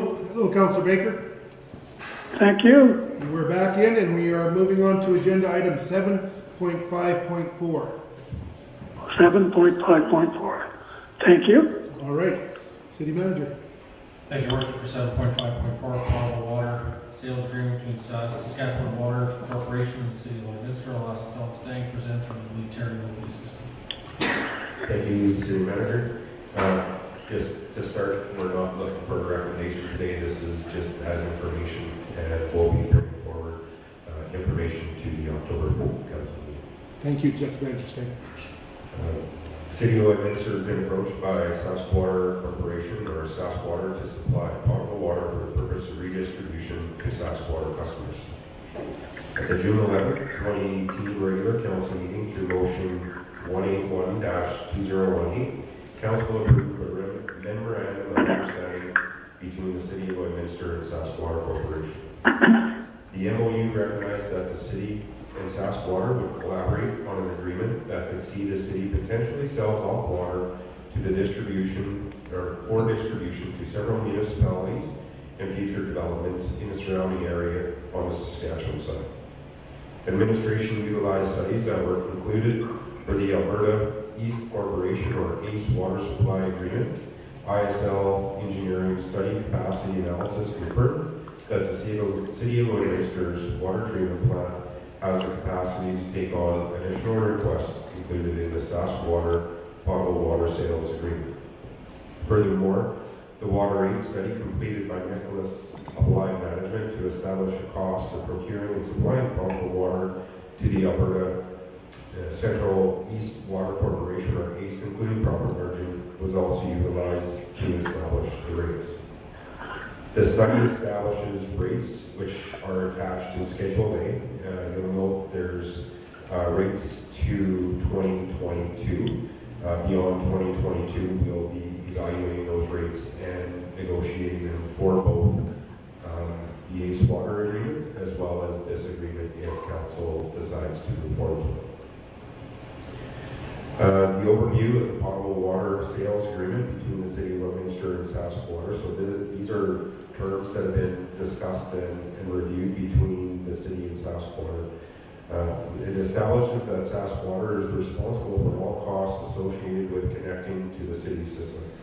That involves building a service line from the water treatment plant to approximately the delivery point, which is approximately at the corner of Highway 303 and Highway 16. That line prior to the delivery point would be owned by the City of Lloydminster after construction. So very similar to the ACE water line. The city owns the water line to delivery.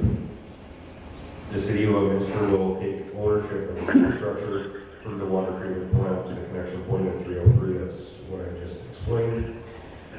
Establishes the rate until 2022, which is consistent with the ACE agreement. So those rates would be consistent between both agreements. All rates are subject to change. Daily limit of the water usage that can be utilized for Saskwater is 800 cubic meters per day. There's also a clause in there that allows Saskwater to use up to 1,000 cubic meters a day, 10 days out of a 365-day year. So for every year of the agreement, they're allowed to go over to 1,000 cubic meters, so an additional 200 cubic meters for 10 days. Outside of that, they are charged overages, or the city has the ability to restrict that flow.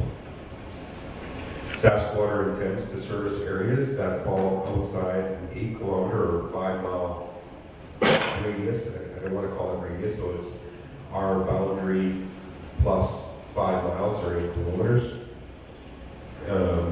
Administration will bring forward a recommendation to October 5th, 2020 regular council meeting to proceed with entering into the agreement with Saskwater. I just want to note the original intent with Saskwater, well, I should say the original intent. The two communities that are going to be connected first and foremost on this agreement would be Marshall and Lashford.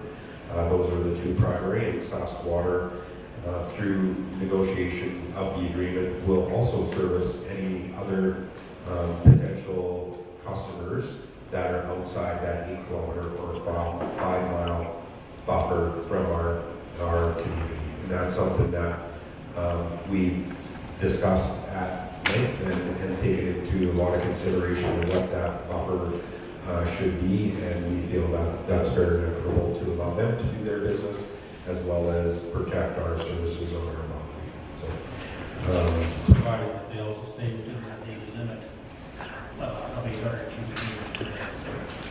yeah, thank you, City Manager. Yeah, they can't at any time exceed the 800 cubic meters without written consent to the City Manager. So if they use those up on those two communities, essentially they can't connect any further without a written consent. But it allows them to collect customers and connect customers if they have that available quantity of water, as long as they're outside the radius we set in the agreement.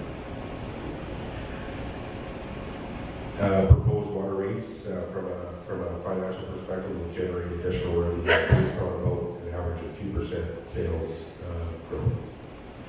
So I'll pass it back to your worship. I know there may be some questions, so I'll pass it back to you, worship, for any questions. Thank you. Councilor Monroe, start. So with the term of the agreement in place for 5 years, is there any, I guess, mandatory assumption that this would be carried on beyond that? Just because with our own capacity, we have a growth study for 50-year outlook, right? And I just wonder for our own water usage down the road, if we require that capacity for our own usage, are we going to be absolutely required that beyond that 5 years? I mean, 5 years isn't a long time if you're putting in the expensive infrastructure and everything else. Yeah, thank you, Councillor. It's a really good question. The intent is to see entering into a long-term agreement with Saskwater to deliver to these services until such time Saskwater chooses to build their own plant or find an alternative water solution.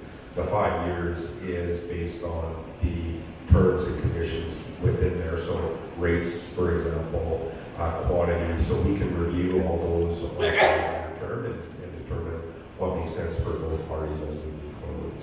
So rather than have a 20-year agreement, for example, at 800 cubic meters, we do smaller increments. After 5 years, we review, is 800 right? Does it need to increase? Can we allow it to increase? Is there capital investment? There's a lot of things that kind of tie into it. So we're looking at five-year increments with the agreement. I think that's, Terry, maybe shake your head yes or no. I think that's very similar to the ACE agreement as well. Terry's coming forward here to be able to speak to that. Yeah, it is fairly similar to what we have established in the ACE agreements. Again, it's a long-term agreement where we're going to review these things on a regular basis.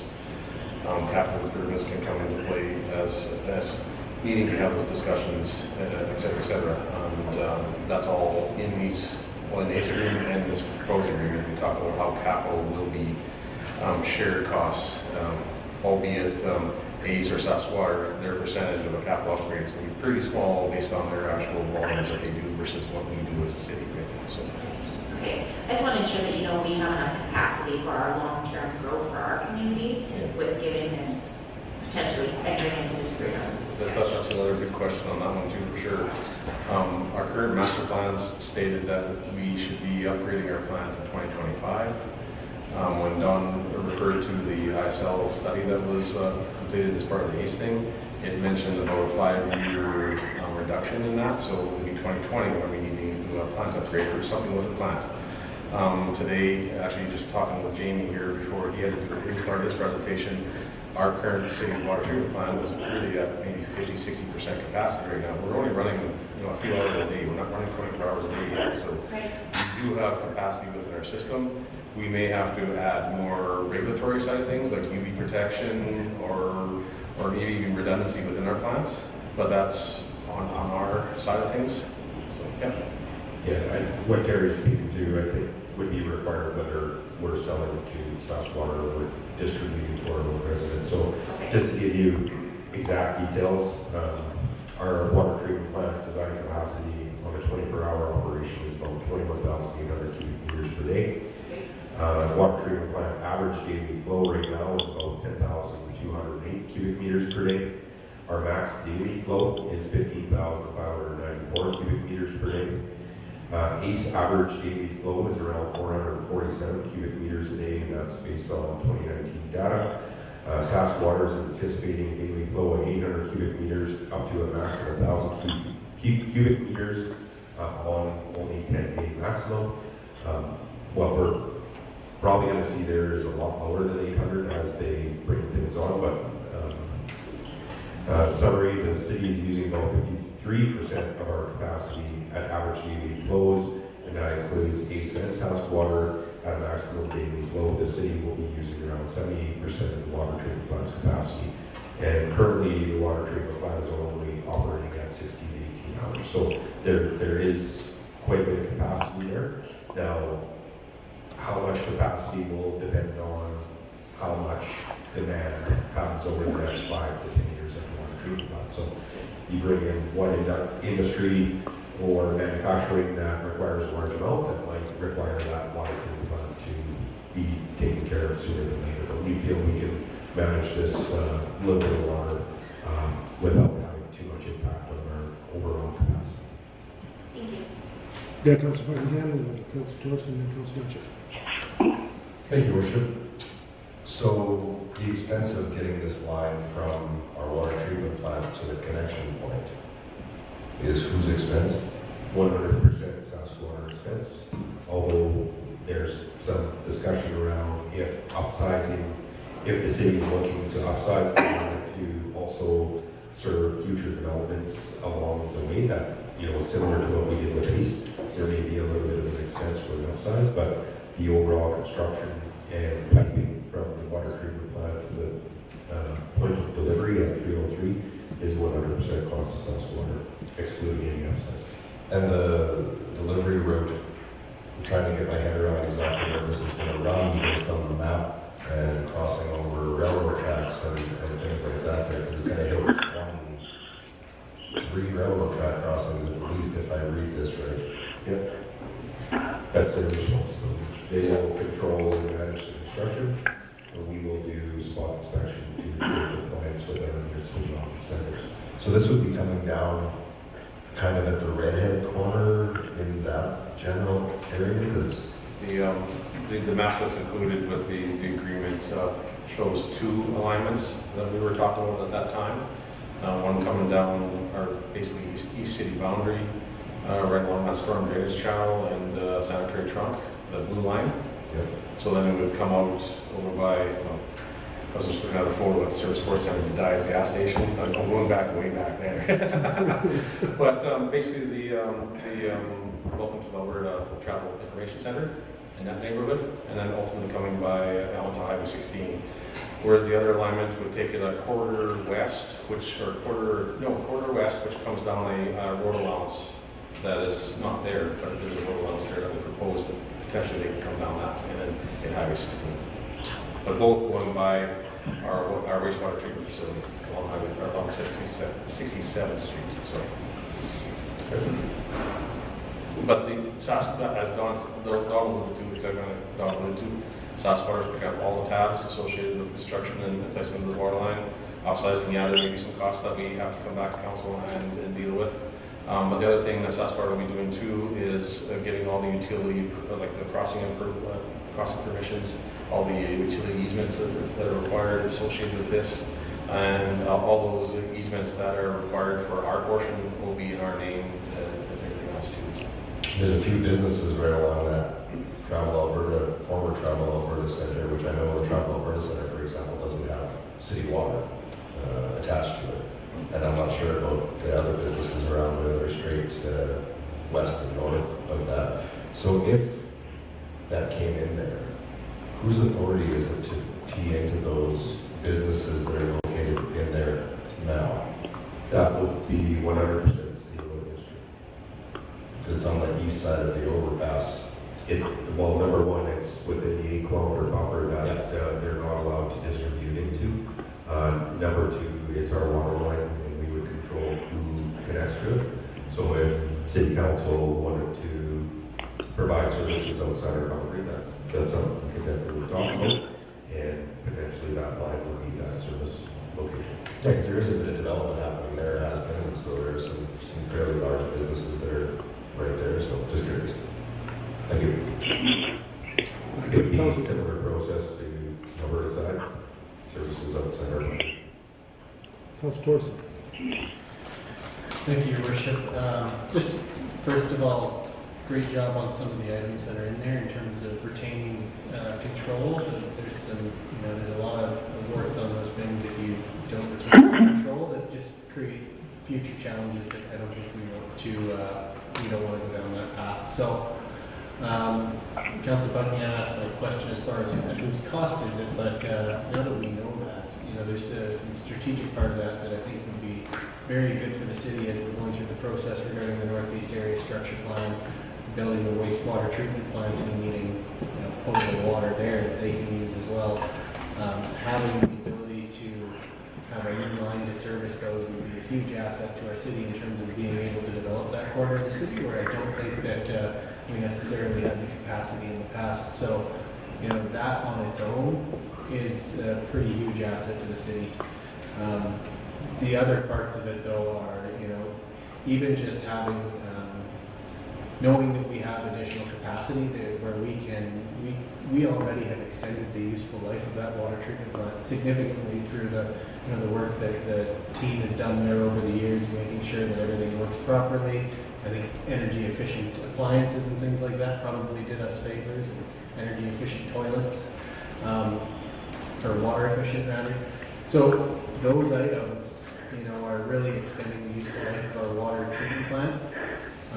But then having a rate that's built that both includes the capital costs of operating a water treatment plant, and the capital and the operating costs are built in with a buffer of profit, actually helps us pay for whatever those future upgrades are that may benefit the city of Lloydminster. So to me, we've got a scenario that's a win-win-win-win when we've got control of what's happening outside of our boundary, and we've got the ability to tee off for some of our development that's happening within the city, and we're going to be getting a return on that kind of on that deal where we're going to be able to pay for future infrastructure upgrades within the city that are going to benefit the residents of the city. So I don't see how you lose in this scenario. Some might say you lose because you're providing really good water to Marshall and Lashburn, but I also see that as another win because then they could potentially grow some industry which down the road could benefit the city of Lloydminster in general as our regional economy gets bigger. So all around, it's a win to me. Councilor Deutsch. Thanks, Your Worship. Yeah, there, in general, I support this whole process. The part that I'm concerned with, I guess, is that if our neighbors use 1% or 2% of the water that's produced, that we would somehow equate that they should pay 2% of the infrastructure cost. And I don't think that's a reasonable amount.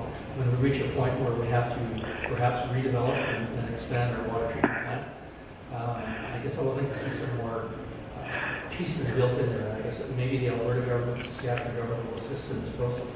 But when I look at the numbers, I think it's 17 cents per cubic meter is our profit. And if per year, that works up to about $50,000 a year. I'm not sure how much of an infrastructure project we can manage at $50,000 a year, extra selling on water. So that's for me, there's a bit of disconnect. I like the project, I agree, there's regional development.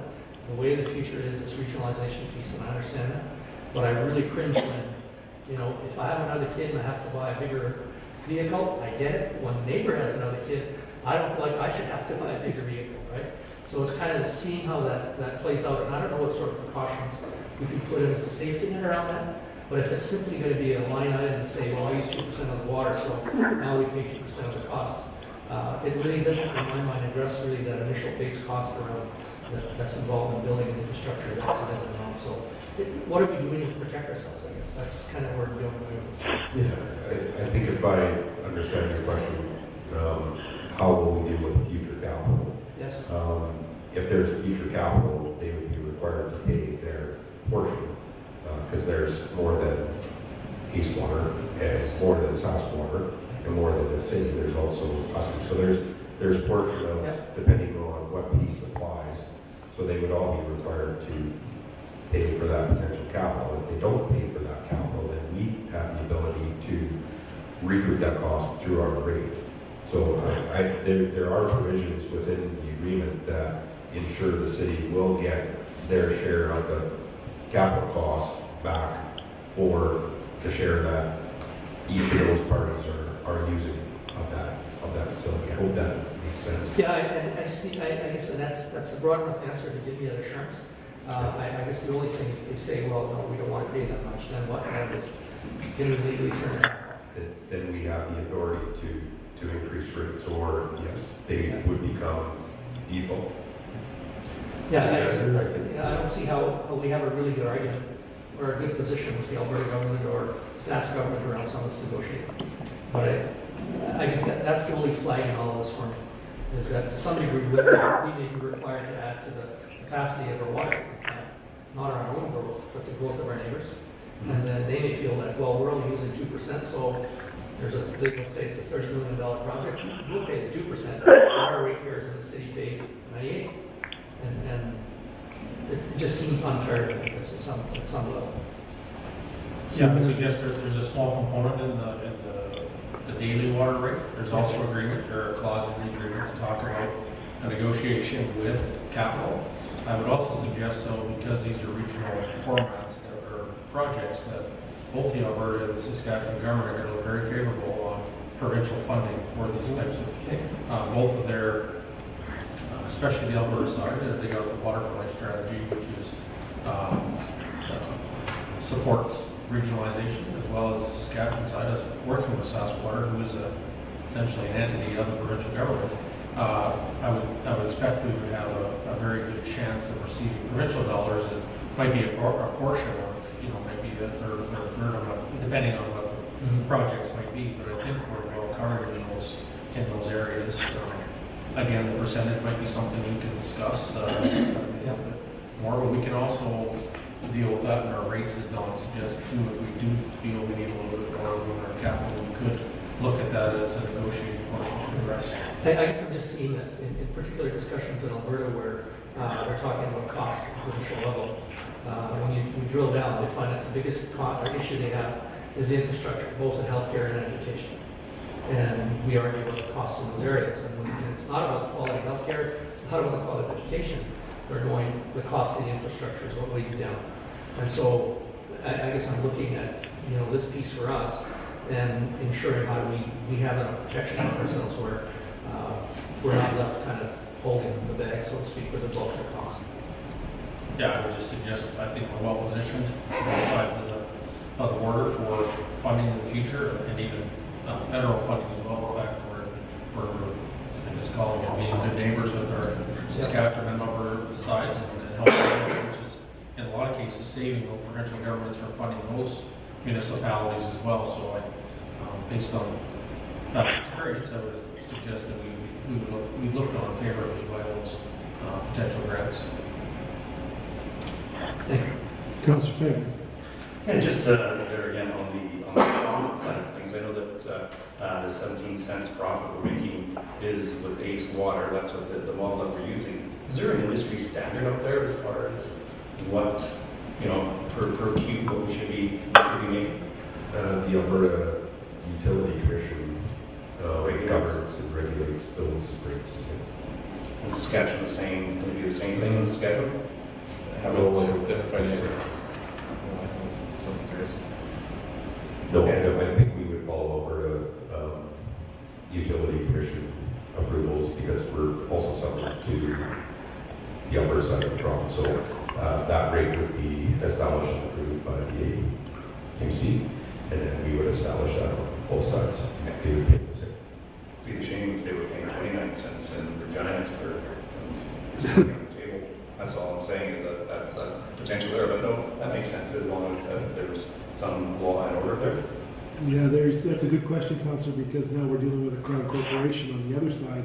It's a little different than working with our municipal partners through the ACE agreement on the Alberta side. So I imagine, I don't know if we could drill that down in Saskatchewan. It would not be easy to come up with an actual profit per cube, I don't think, but that'd be something to send back to administration to see if that information is possible. But because in many cases, they actually provide the water treatment that we're providing to the Water Corporation, and they're also providing the lines to, I've lost track of how many cities, towns, and villages and rural in Saskatchewan. It's showing up more and more. Actually, Melfort, Saskatchewan, on the North Saskatchewan, gets water from the North Saskatchewan River, which SaskWater pumps up to Melfort, treats it, and then through a regional distribution center. Melville just made that switch as well.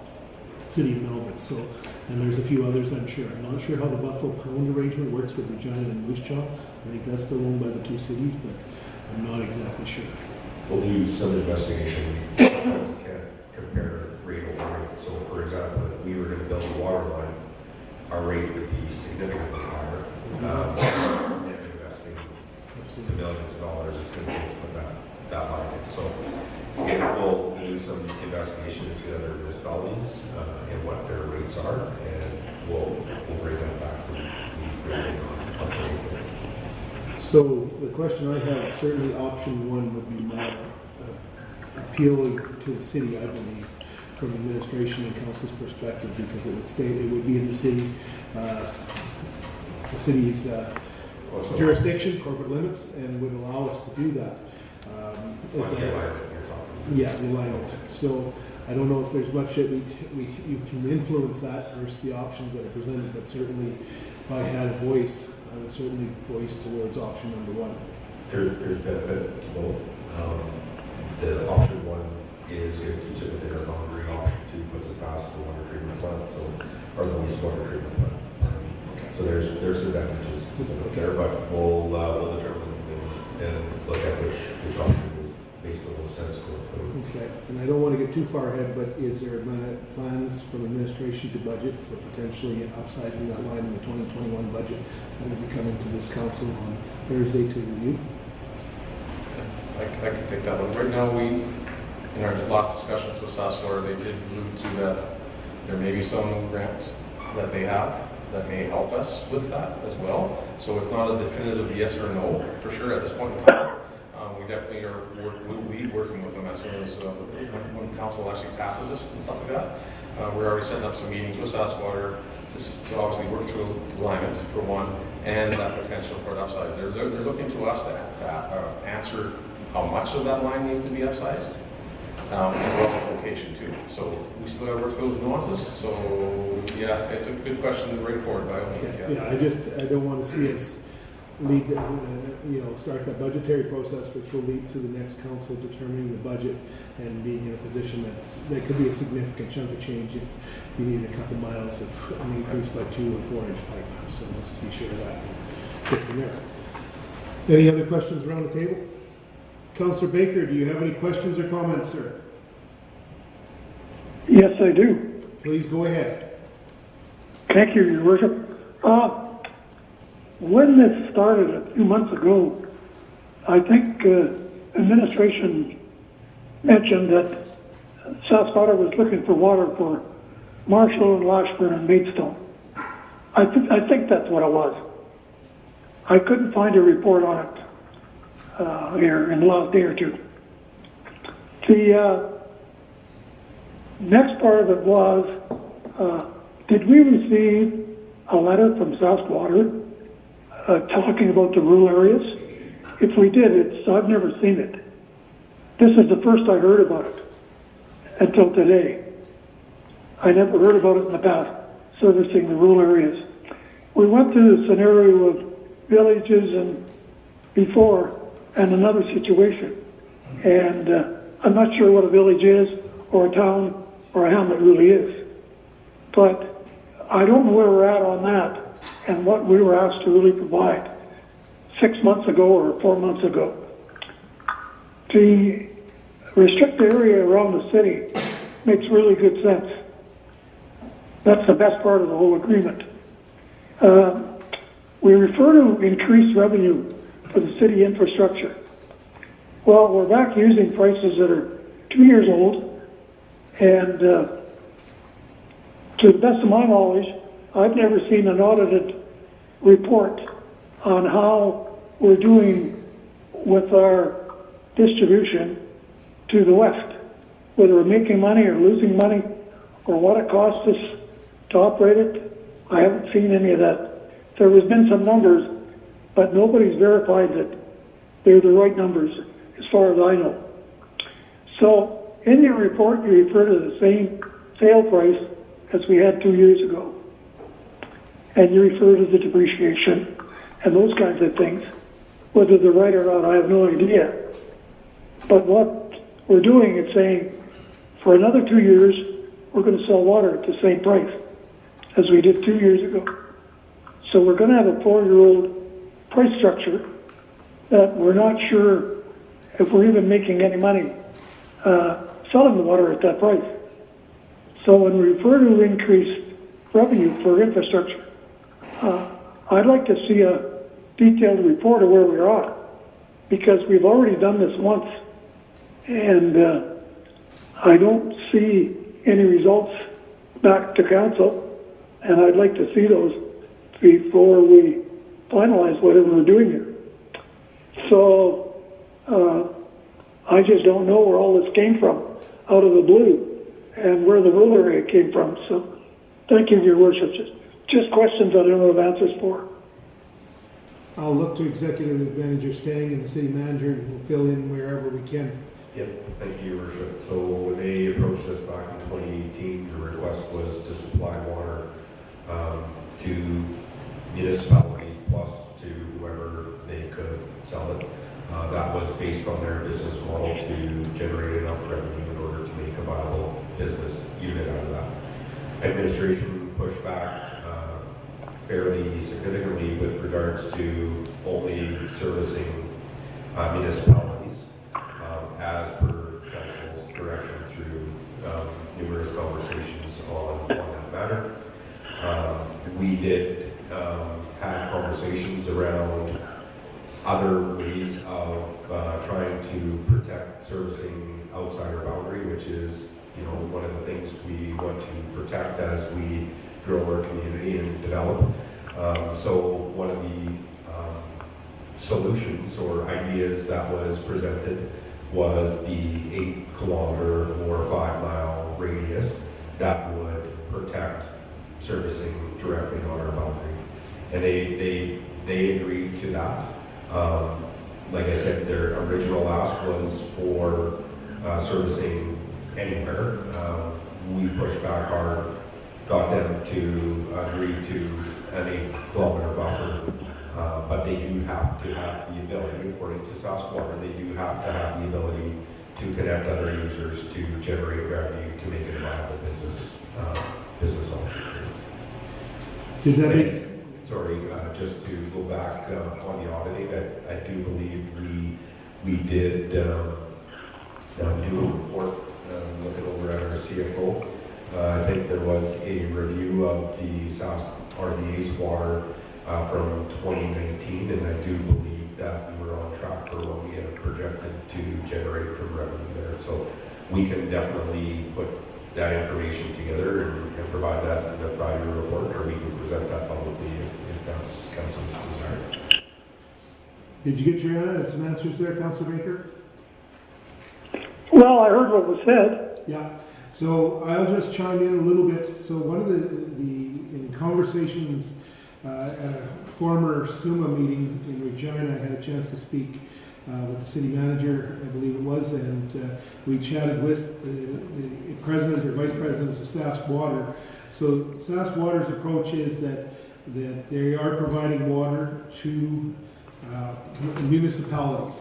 So that would be such as Lashburn and Marshall. Would there be potential for someone to address that line as it goes past their property in a rural setting? I believe that's the way Saskwater operates. If it can allow a tie-in, or in essence you have to pay for the tie-in, so it wouldn't, I don't think anyone would receive free water as per se. They would pay for a tie-in on that line, and where that line leads from Lashburn, that would be determined in due time by Saskwater. And it would further go east. It's got the potential. I don't know if it would go south, because there's a community south of there, and from that perspective. So it's, once the 8 kilometers, the buffer zone as it's identified outside that, Saskwater has the ability to connect anyone with the premise that they can only have 800 cubes of water a day maximum. So as an example, if there was an intensive feedlot operated somewhere in one of the 2 municipalities adjacent to Highway 16, they would be able to approach Saskwater and purchase water, but there would be a limit to the amount of water that we would put down that line. So I hope that kind of answers your question. That's just that's a hypothetical. I don't have any information that would determine that, but Executive Manager Stagg has another comment. Yeah, I just also, Doug, City Clerk reminded me, in the agreement, if our boundary moves, so is the buffer. So let's just say our boundary is, and the buffer is 8 kilometers today, and they service, 500 meters from an 800 buffer today. That service or that connection would still remain, but any new connections, once our boundary moves, would not be permitted. So as our boundary moves, if it's existing, it stays existing, but they can't have any new services. So that 8 kilometer will always grow with our boundary for new service connections. So I just wanted to point that out as well. If that makes sense, I don't know if I clouded that or if I. No, it makes, I understand that. Councilor Baker, the report you're looking for, I have no problem. I think administration can bring that back to the council meeting next week when they're proposing to see that this come forward again. Yeah, I hope we can get it to you next week. We are here, senior manager of water services right now, so I'll work with our finance team and see if we can get that report together. That'd be appreciated. Any other questions or comments, Councilor Baker? Well, I think before this gets approved next week or whenever it is there in the report, we need some more information. I don't feel comfortable without having the information that I brought up earlier today. Maybe it's insignificant to some people, but when we sign these papers, it's a long-term deal. It's not a short-term deal. This agreement was a long, and we better make sure we got it right. But I've never seen those numbers on the other system that we provided. Yeah. I mean, I've never seen an audited result because I don't think we got a grip, or we had a grip on our costs. So I'll leave it at that, and I can go along with talking to them and negotiating, but before we bring that to a vote, I hope that the council, administration and council see fit to get all the information together before we move forward. And there are some other outstanding issues other that we might want to talk about related to providing services outside the city. So I'll leave it at that, Your Worship. Yeah, I think that's a very good point on the last point in particular, Councillor, that I think that's not even on the table for discussion currently, that it may come to this table sometime at a future council, but at the same token, the information you've asked for, I believe administration will endeavor to try and provide that to council next week. On the number summary anyways. Councillor Torresan.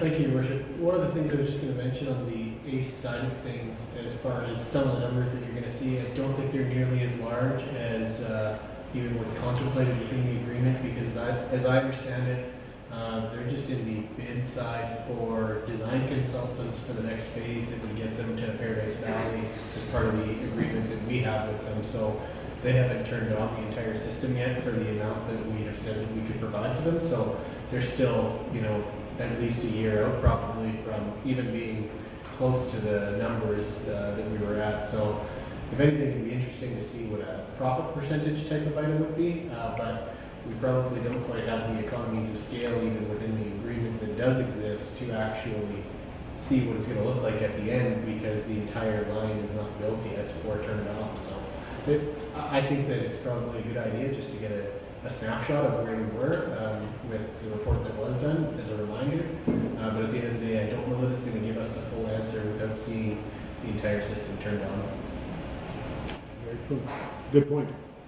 Any other comments? Yeah, just a couple. I'm not convinced the consumption for the next two communities in ACE is going to be significant. Sure. In terms of the population. As they said today, I think Newberry and Paradise Valley, and I think Aalbers. Next one's there in Gerald. Maybe Gerald, I'm not sure. Yeah, so, and the other part with this one is construction probably wouldn't be operational until we're thinking probably 2022. So even our rates before that time, we'd be pretty much negotiating a new rate that will be starting on maybe a little bit of 22. They'd be operational under these rates, but I think they told us it'd be probably minimum 18 months construction timeline if they got in the ground when they needed to. Just gives you some timeline perspective. Any other questions or comments? Thanks very much, Terry. And now we'll leave noted as and received, and we'll look forward to seeing that coming back to council with some additional information. Moving on to bylaws.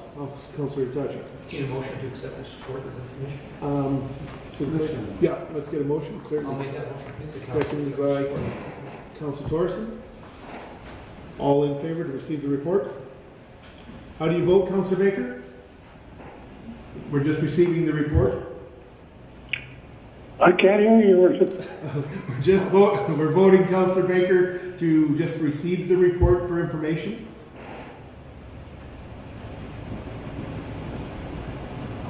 I just don't get it. Okay. Why don't you try, City Clerk? Councillor Baker, they're just accepting the RFD or the report to council as information.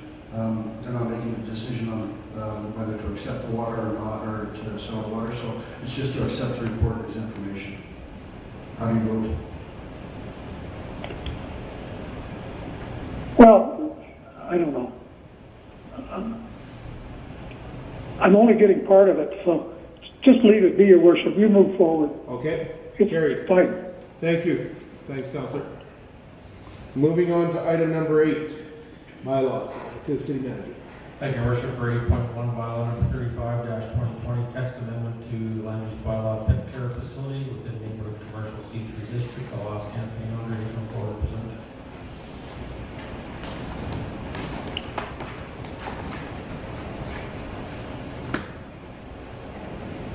Hello. Good afternoon again, Anthony. The recommendation is that council grant first reading to bylaw number 35-2020 to amend the text of the land use bylaw to include pet care facility as a discretionary use within the C3 neighborhood commercial district, and the council establish a public hearing to be held during the regular council meeting on October 26, 2020. Administration received text amendment application on August 10th requesting to add pet care facility as a discretionary use within the C3 district, which provides for small-scale commercial uses catering to local neighborhoods. Pet care facilities are defined in the land use bylaw as a development where household pets, such as dogs and cats, are washed, groomed, trained, or boarded during the day, and may provide for incidental sale of products relating to the services provided by the development. This amendment is not site-specific in nature and should be approved to affect all properties within the C3 district. However, applications would be subject to discretionary use process, which includes public advertising and an adjacent landowner referral component prior to the development officer rendering a decision.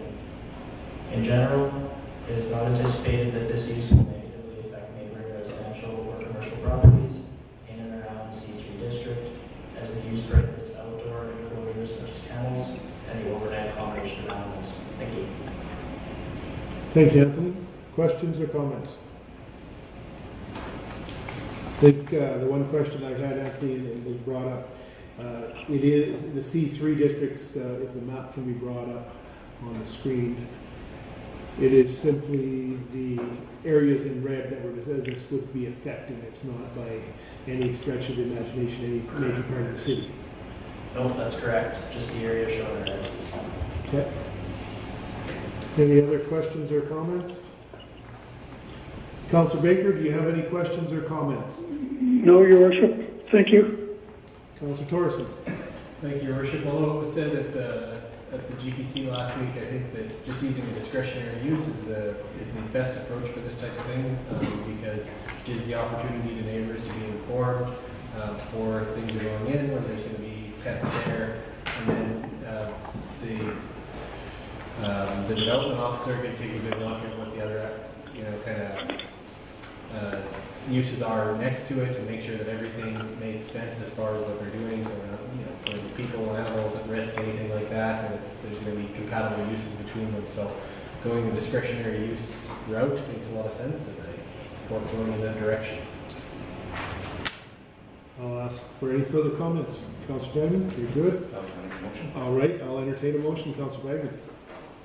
Move that council grant first reading to bylaw number 35-2020, being a bylaw to amend the text of land use bylaw number 5-216 to include pet care facility as discretionary use within the neighborhood commercial C3 district, and that council establish a public hearing to be held during the regular council meeting on October 26, 2020 at 2 p.m. Thank you. Seconder. Councillor Bradshire. Thank you. Any further discussion before I call for the question? Not seeing any. All in favor? Opposed? Councillor Baker, how do you vote? In favor? Thank you. Carried. Moving on. Thank you very much, Anthony. Moving on to bylaw 8.2. I'll look to the city manager. Thank you, Worship. For 8.2, bylaw number 30-2020, road closure repealing bylaw. I'll ask the city clerk to have the roll call towards it. City Clerk. Thank you, Your Worship. The item we have before you is at GBC, and it is bylaw number 30-2020, road closure repealing bylaw. And recommendations, the council grant first reading to bylaw number 30-2020, road closure repealing bylaw. The previous road closure bylaws have served their purpose, and the administration is proposing to repeal them. Road closure bylaws are utilized by administration to close portions of roads that have not yet been developed but exist in the legal plan. Often the road is being closed so the property can be consolidated and purchased by a third party. Once the road has been closed, the property has been consolidated or sold or repurposed, the road closure is no longer in need. The options are the council grant first reading to the bylaw, council not grant first reading to the bylaw, or council requests further information, and it's in alignment with our strategic plan and open responsive government. And just to respond to sort of a question the council had that how do you repeal a bylaw in the same manner? This did have a public hearing, but under section 57(2)(b), because the bylaw is considered spent, it doesn't require a public hearing to close it. It just requires 3 distinct readings. Thank you, City Clerk. Questions or comments? Straightforward housekeeping, get rid of the red tape. Councillor Baker, any comments? I'm okay. All right, well, I'll look to council for direction on the motion. Councillor Buckingham. Thanks, Your Worship. I move the council grant first reading the bylaw number 30-2020, the road closure repealing bylaw. Thank you. Seconder, Councillor Dodchuck. Thank you very much. Any further discussion before I call for the question? Not seeing any. All in favor? Opposed? Councillor Baker, how do you vote? In favor? Thank you. Carried. City Clerk. Thank you, Your Worship. The next item is bylaw 29-2020, supplementary assessment repealing bylaw. And once again, it's in the same manner as the previous bylaw, which is repealing previously used bylaws. Recommendations, the council grant first reading to bylaw 29-2020, the supplementary assessment repealing bylaw. The City of Lloydminster annually passes a supplementary assessment bylaw authorizing the city's assessment department to conduct supplementary property assessments for the current tax year. A supplementary property assessment is required when a new building or an addition to an existing building is completed in the current year. The supplementary tax bill will reflect the number of months the building was completed or occupied during the year.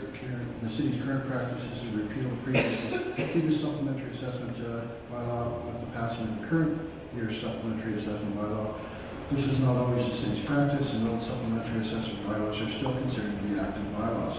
And once again, council has three options to grant first reading, not grant first reading, or request further information. And once again, this is in alignment with the strategic area of open and responsive government. I will respond. There was one question of where is 2007, and it has been repealed. Thank you very much, City Clerk.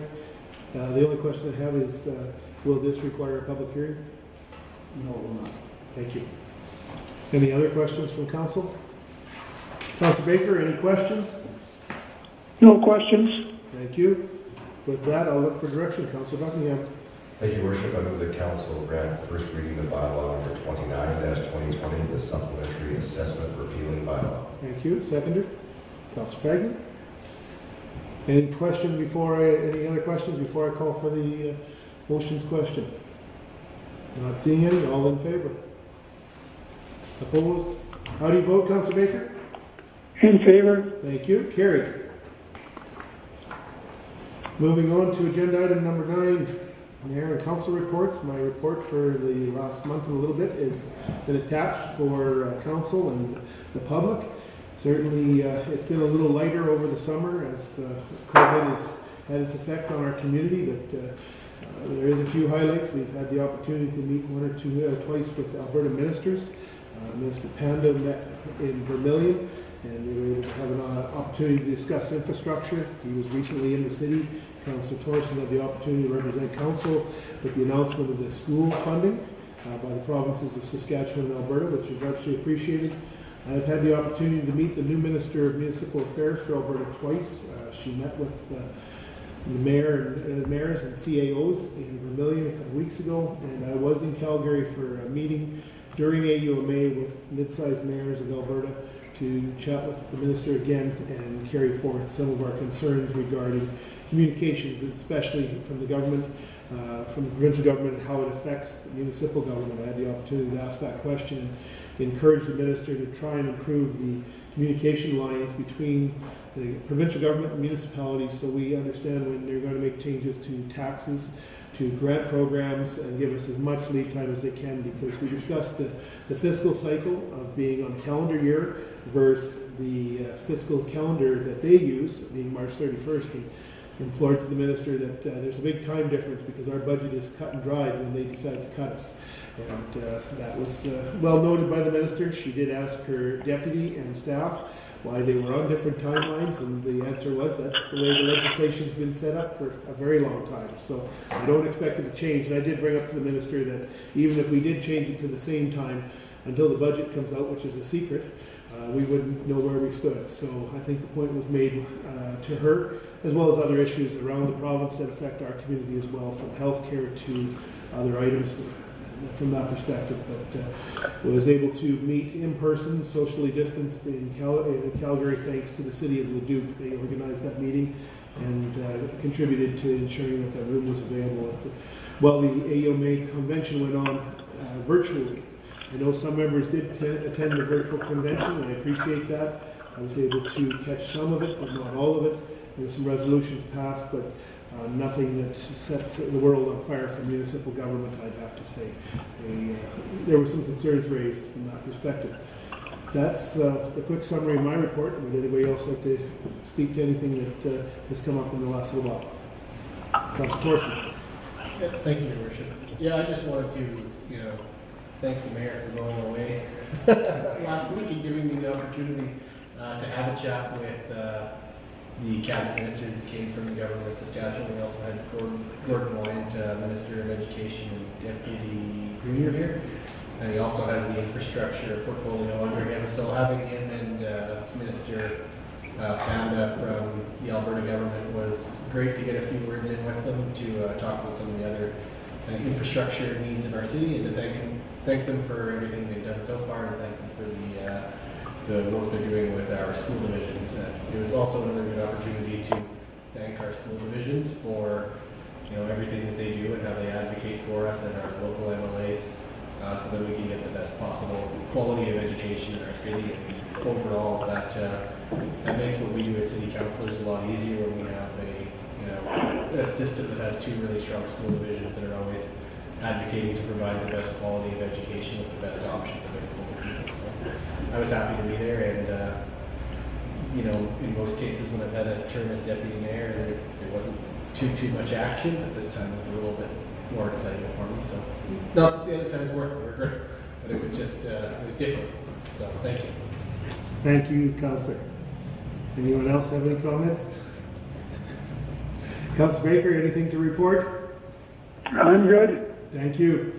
At this time, is there any other matters that this council needs to deal with? None noted. I will look to inquiries from the media. Thank you, Your Worship. Today we have interview requests for Councillor Fagnan and yourself, Mayor Aalbers.